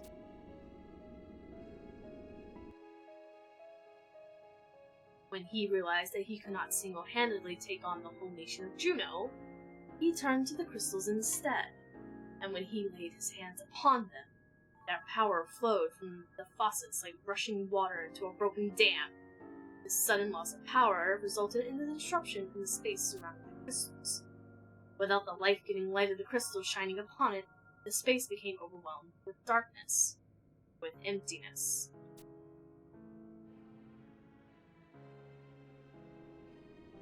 But ᴛSō൰s first appeared on Vana'diel at the same time as Bahamut. In my home nation, there were many reports of the emptiness eating away through this land, long before Bahamut even arrived. Wait, you just said that you were slowly draining the light of the crystals. That would mean the cause of the emptiness in the east is you! The ḽᴑᴜ! Oh, man, I was really beginning to wonder when you would realize that, Tenzen. But do not misunderstand us. It was never our intention to harm Vana'diel. While we lay in slumber for the past 10,000 years, things change. The crystals changed. Especially the fifth crystal deep below Altiu. When the celestial capital was destroyed and sunk to the bottom of the sea, the crystal was damaged. The data that it returns is very odd indeed. However, you need not worry. Once the gate of the gods is open, the crystals will return to their former state. And once they do, the emptiness will disappear in the crystal's radiance, and the ḽᴑᴜ will have accomplished their dream. Only the wretched terrestrial avatars stand in our way. That's enough! Before I slice you in two, I will give you the opportunity to recall the words of Diabolos. Wake up! You are all bound with marionettes bound in the chains of Promathia. When the gates of paradise open, our world will be no more. But with an end always comes a new beginning. Tenzen, have you asked your precious phoenix what actually happens when our world is no more? What do you mean? Yes, the world we live in now is nothing but an illusion.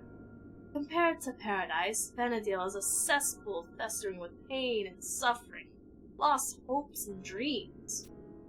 Strict values waver in the winds of uncertainty, while you pilfer your precious time struggling to realize the truths that peer back at you through the darkness. You are inclined to search aimlessly for hints of who you truly are, though you rarely discover them, and it is this failure that ultimately forces you to tread to a vague path through your ever confessions of the soul result in its disagreement and inconsistency, thrusting your pitiful masses into chaos. It is this chaos that breeds evil, an evil that propels you to justifying deeds of malevolence and maintaining your false sense of purity. You were born into this world, and this is the only world you know. That is why you fear its end. You fear it, and you fight it. The terrestrial avatars recognize this characteristics of your people and have used it to their advantage. Why? Have you ever considered why the terrestrial avatars are named so? It is because they too were born on Vana'diel. If Vana'diel returns to paradise, they will be nothing more than mere animals. But you people are nothing but puppets. Your strings tied to the fingertips of the terrestrial avatars destined to live a life of slavery. Why don't you open your eyes to the truth? Now that you realize that your true enemies are the avatars who claim to protect you, your journey through the darkness is over. You can leave the rest to me. I shall change your destinies.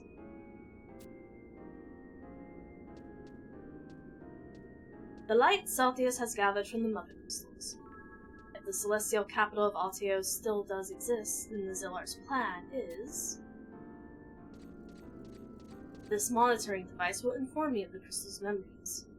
These memories will guide me. Let your memories show me the truth I seek.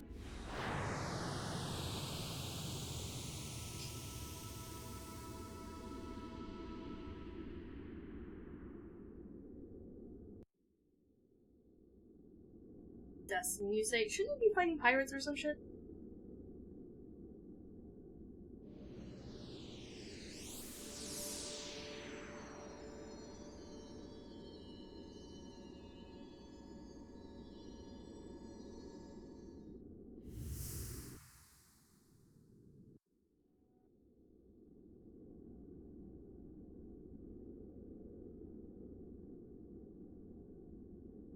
Ugh. I'm only receiving partial data. There's far too much interference coming from the fifth crystal. That image, I've seen it somewhere before, was the Chamber of Eventide. And that was Ishtarnal. Yes, it's all clear now.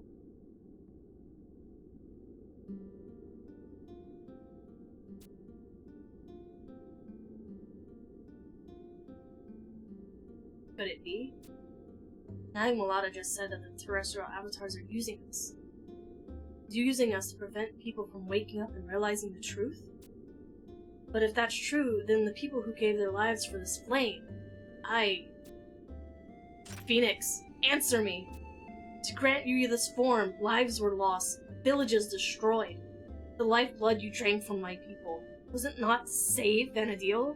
Was it not to breathe hope back into her children?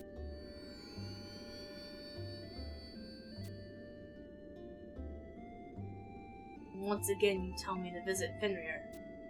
Where? Southern Tower of Soja? Is that all? We shall see what truths the final avatar presents us with. We shall see if we're simply being made fools of. I'll meet you there. Don't mind me.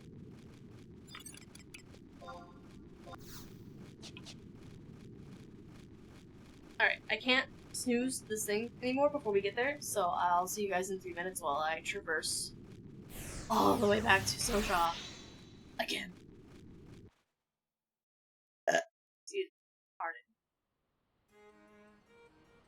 pardon. Which tower do I need?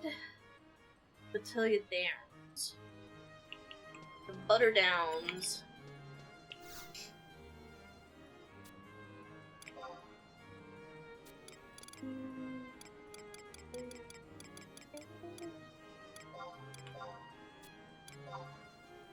I guess while we're down there, because we'll be so close, that I will go check for Bird. Maybe? The Dwarkness!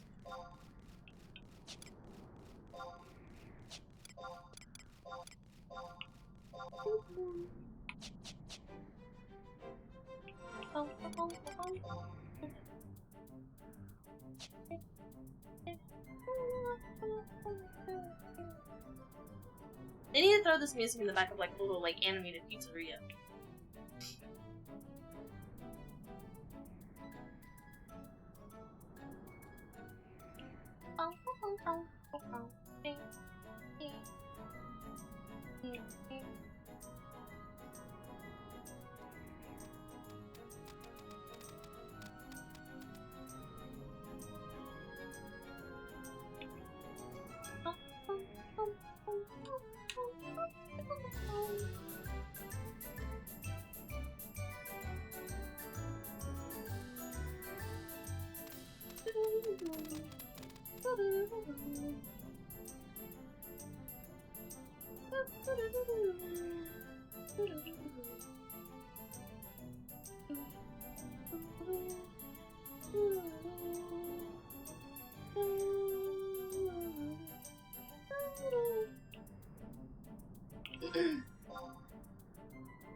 I am getting...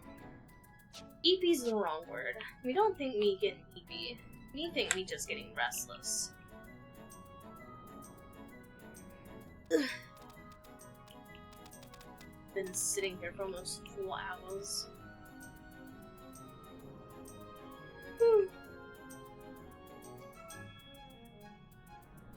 But we'll see what, how much stuff that we can get done.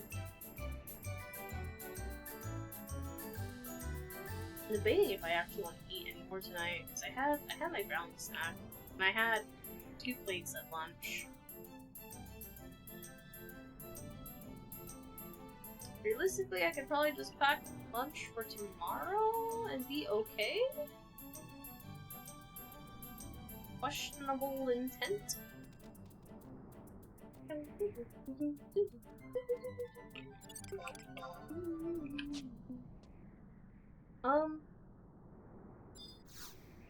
Yeah, I'm not gonna bother going to go see if birds up. I'll check afterwards if I can remember to do so, but... Alright.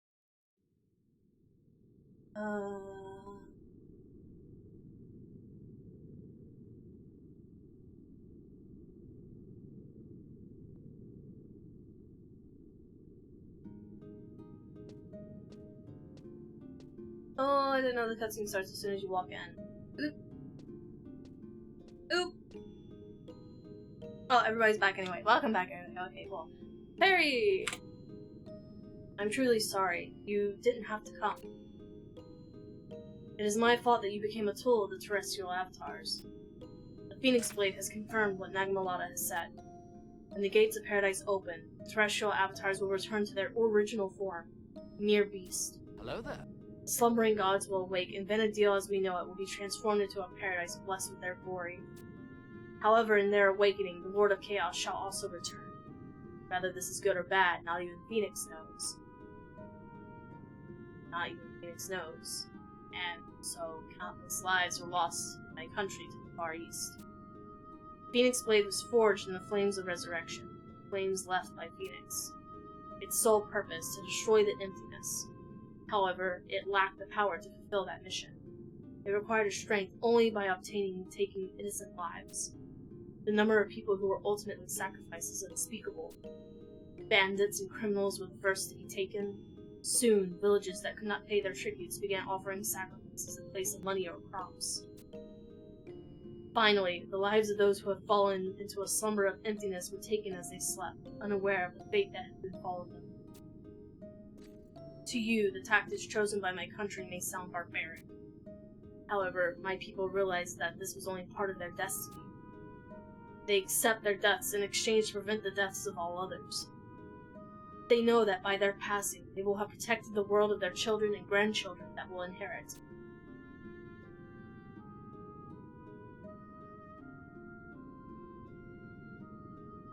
My country has entrusted me with a great task, and I am here to fulfill it. One aspect of that task is to protect the Phoenix Blade with my life. I must follow my orders at any cost, and that's why I need you to promise me. If Phoenix leads me down a path that defiles the will and morality of men, then will you do what's right in this world?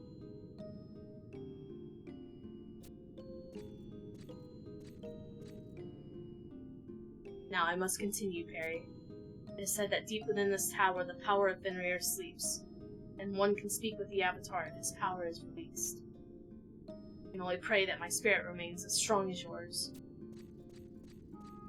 Brother, I know of another place we could have talked to him, and it seems a little less chaotic, but hey, what do I know? I'm just here. I'm just a goofy little guy, here for the journey. You know?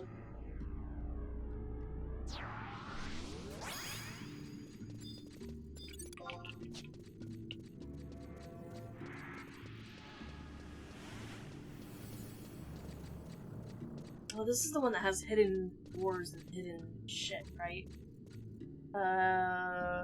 You swarm some form of sneak and invisible. Not they in, not the bitch. liko draw, follow the wall on your right, all the way around the map until I8 left. Follow wall to the right until I8.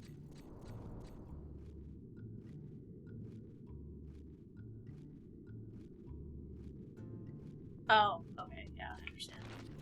Oh, the spiders are gonna aggro me. Don't be dicks. Don't do like this. Don't be like this.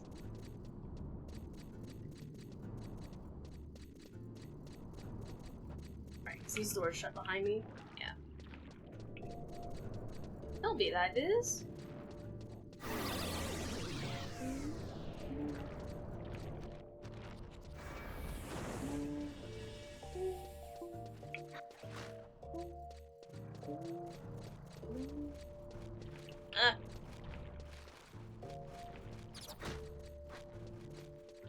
I'm gonna have so many friends. Ah.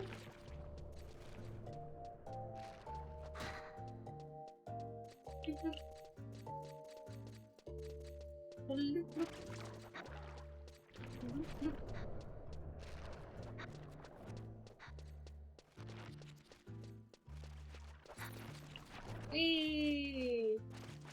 Wee! Okay, then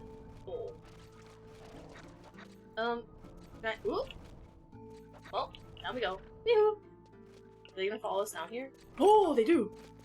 It's fine.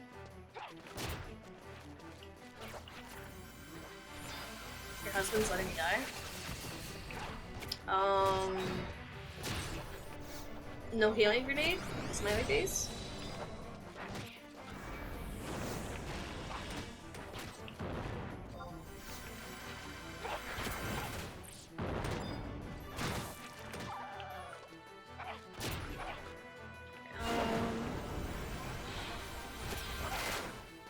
Continue south and then briefly west and immediately to the north. Sure.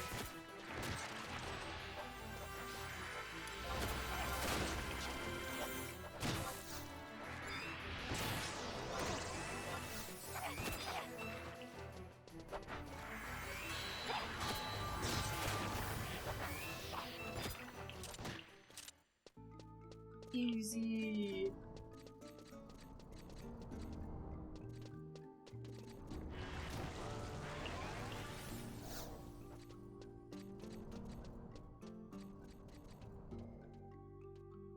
You wanna go for a ride? Come on, buddy.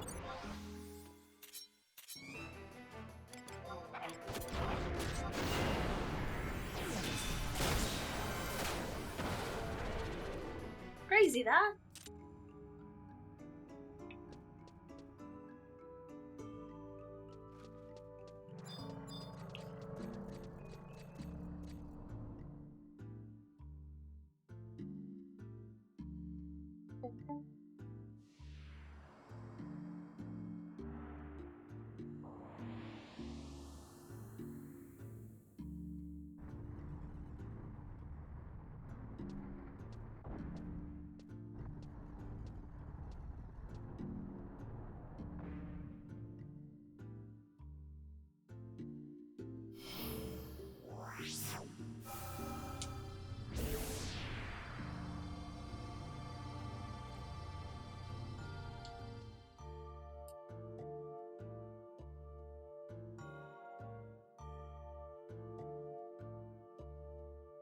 I am Fenrir. Though I am no longer bound to my body, my spirit continues to roam the heavens. However, my strength has begun to fade, as do stars come born. O guardian of the moon, my name is Tenzen. I have come from a land far to the east, the blade born of Phoenix at my side. Great misfortune has befallen Vana'diel. The 4 mother crystals have lost their power and were overtaken by the darkness. Or by the emptiness. Vana'diel trembles at the arrival of the Keeper of the Apocalypse. To save our world, we require strength and your wisdom. Can you offer us your assistance? So you still choose the path to live and die, the children of the dawn. The path of the terrestrial avatars. The path of the people. I apologize, but I do not quite understand what you're trying to tell us. The memories of 10,000 years ago, they will guide you. Witness the vows of ancient times, the decisions made before I fade into the morning sky.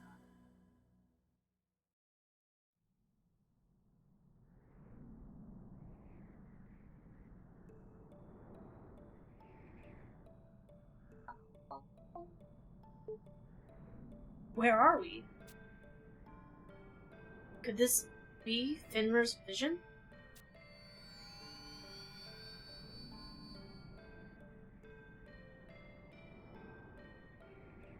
We are truly witnessing civilization's past. And those fighting Finmer are our ancestors?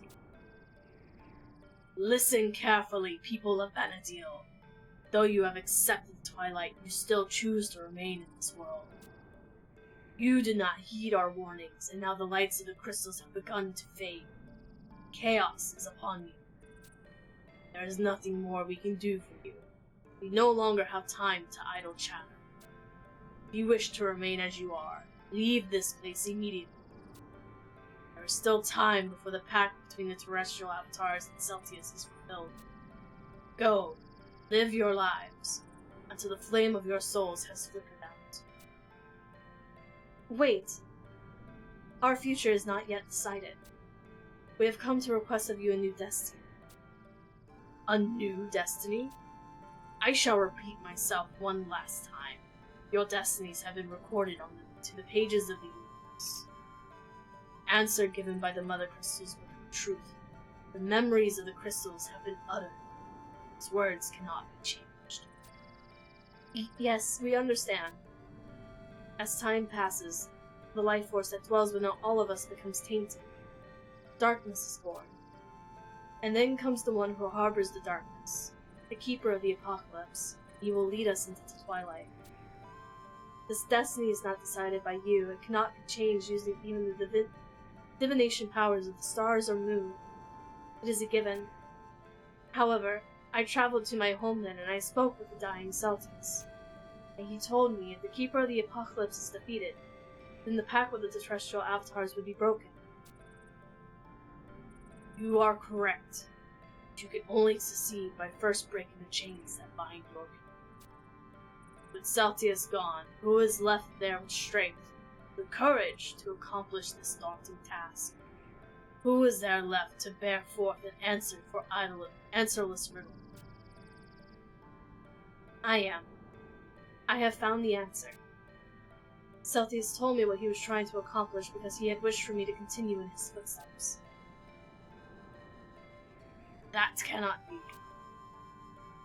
You are the one who escaped from the curse of the emptiness. Even my readings could not predict this crossing of destinies. You who have broken free from the circle of life, you may be able to watch over the destinies of mankind until the end of times. But when it does, the keeper of the apocalypse rises up, you will be powerless.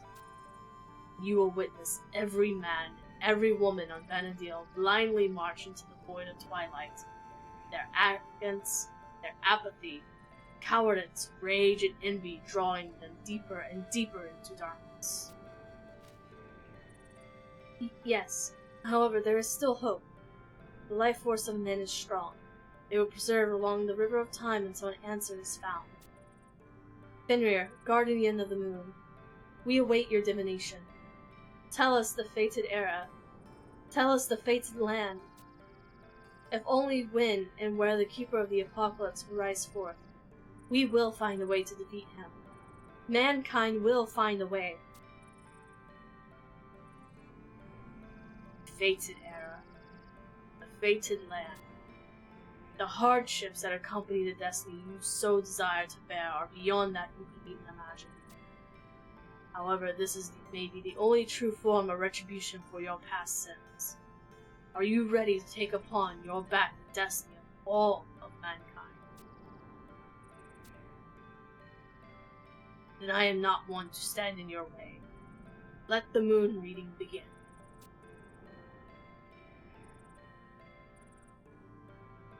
Ow!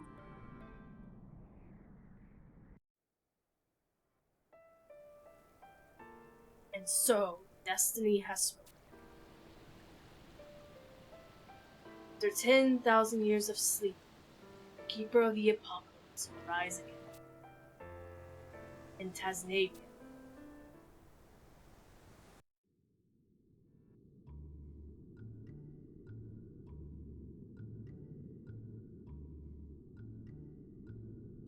Harry, could Fenrir's words be the truth, or simply one in form of trickery? After 10,000 years of sleep, the Keeper of the Apocalypse will rise again in Tasnavia? 10,000 years have passed. Tasnavia. The abhorrent one. But I must return to Bastok and speak with Lady Umia immediately. Yeah, me too. I should do that.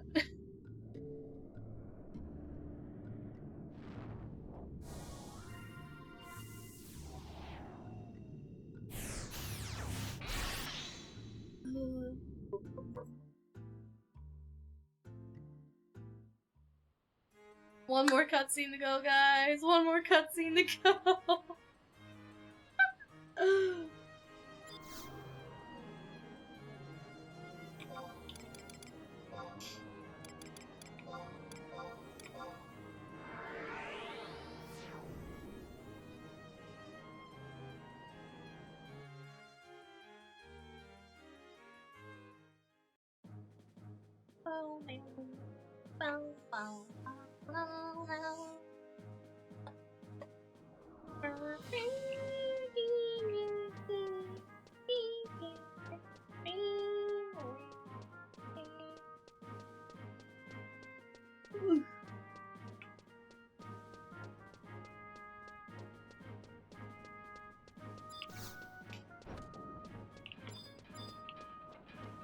Sid.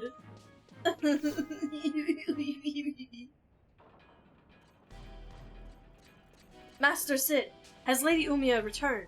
And what of Lady Prish? Calm down, calm down. Umia arrived back here a few days ago. She's resting in one of our guest residences for now. Prish, well, there's still no signs of her. But before we set out to look for her, why don't you tell us what you found out on your journey?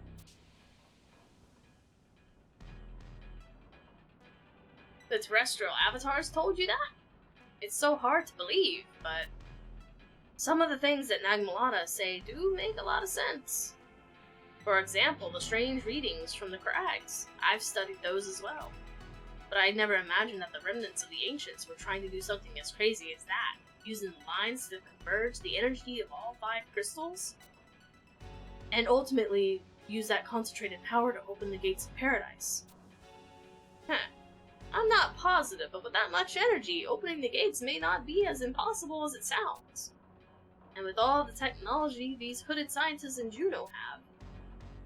But wait a minute, didn't they already try to open the gate 10,000 years ago and fail miserably? Just look at the capital. It sank to the bottom of the sea. Until we find out what paradise really is, we can't really let the Zillar go on doing about as they please. That is true, but we must first face the problem that lies before us. The Keeper of the Apocalypse. I was certain that ᴛᴇs was the one that we were searching for, but after hearing the testimony of Fenrir, that the Keeper of the Apocalypse would be born unto Tasnavia. Tenzen, according to what you've told me, Krish's treatment in Tasnavia was quite out of the ordinary. Are you trying to say that this is because she is the Keeper? While it pains me to believe so, all of the recent events seem to point to that conclusion. I have asked Phoenix numerous times for an answer. She only replies that she too does not know. But if it is true, if Prish is the Keeper of the Apocalypse, then there's only one thing I can do. Hold on, Tenzen. We just don't know that for sure that she's the one.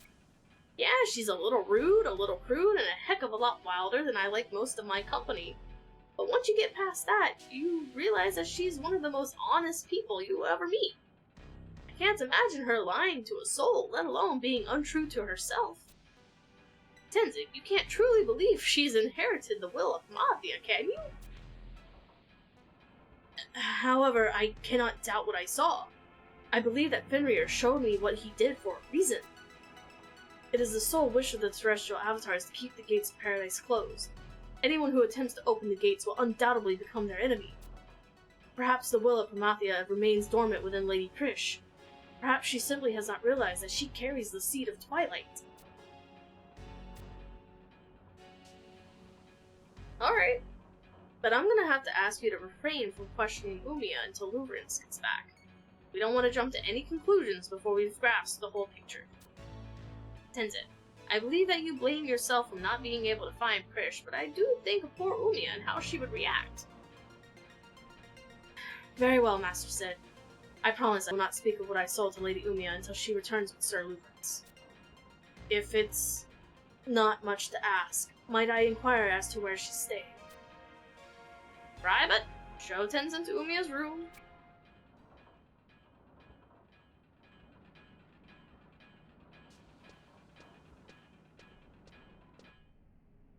Barry? To tell you the truth, I think we may be way over our heads here. Up till now, whether it be for science or justice, I've never thought too deeply about what I was getting into. I just took the ball and ran with it as fast as I could.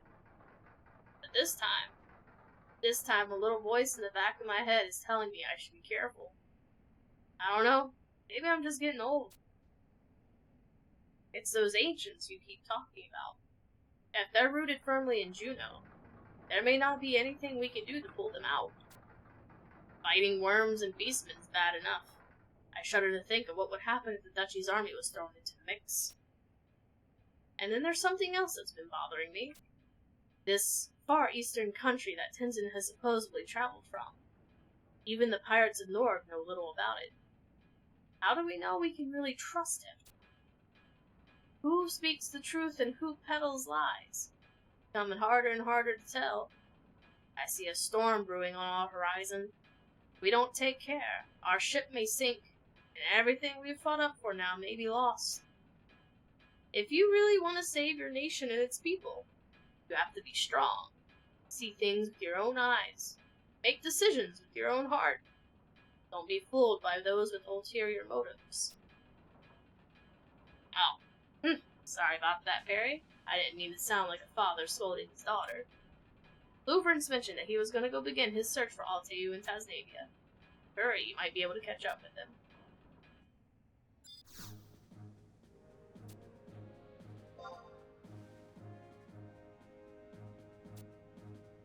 100 years of living with the Beastmen, that Galga has to either be extremely brave or extremely crazy to attempt a feat like that. But wait a minute. All that time with the Moblins would mean he would know all about their secrets. And it's probably why the little guys came to Bastok to take him back to their city. Perry, you need to hurry back to the Movilpolis and help Louverance find Javos.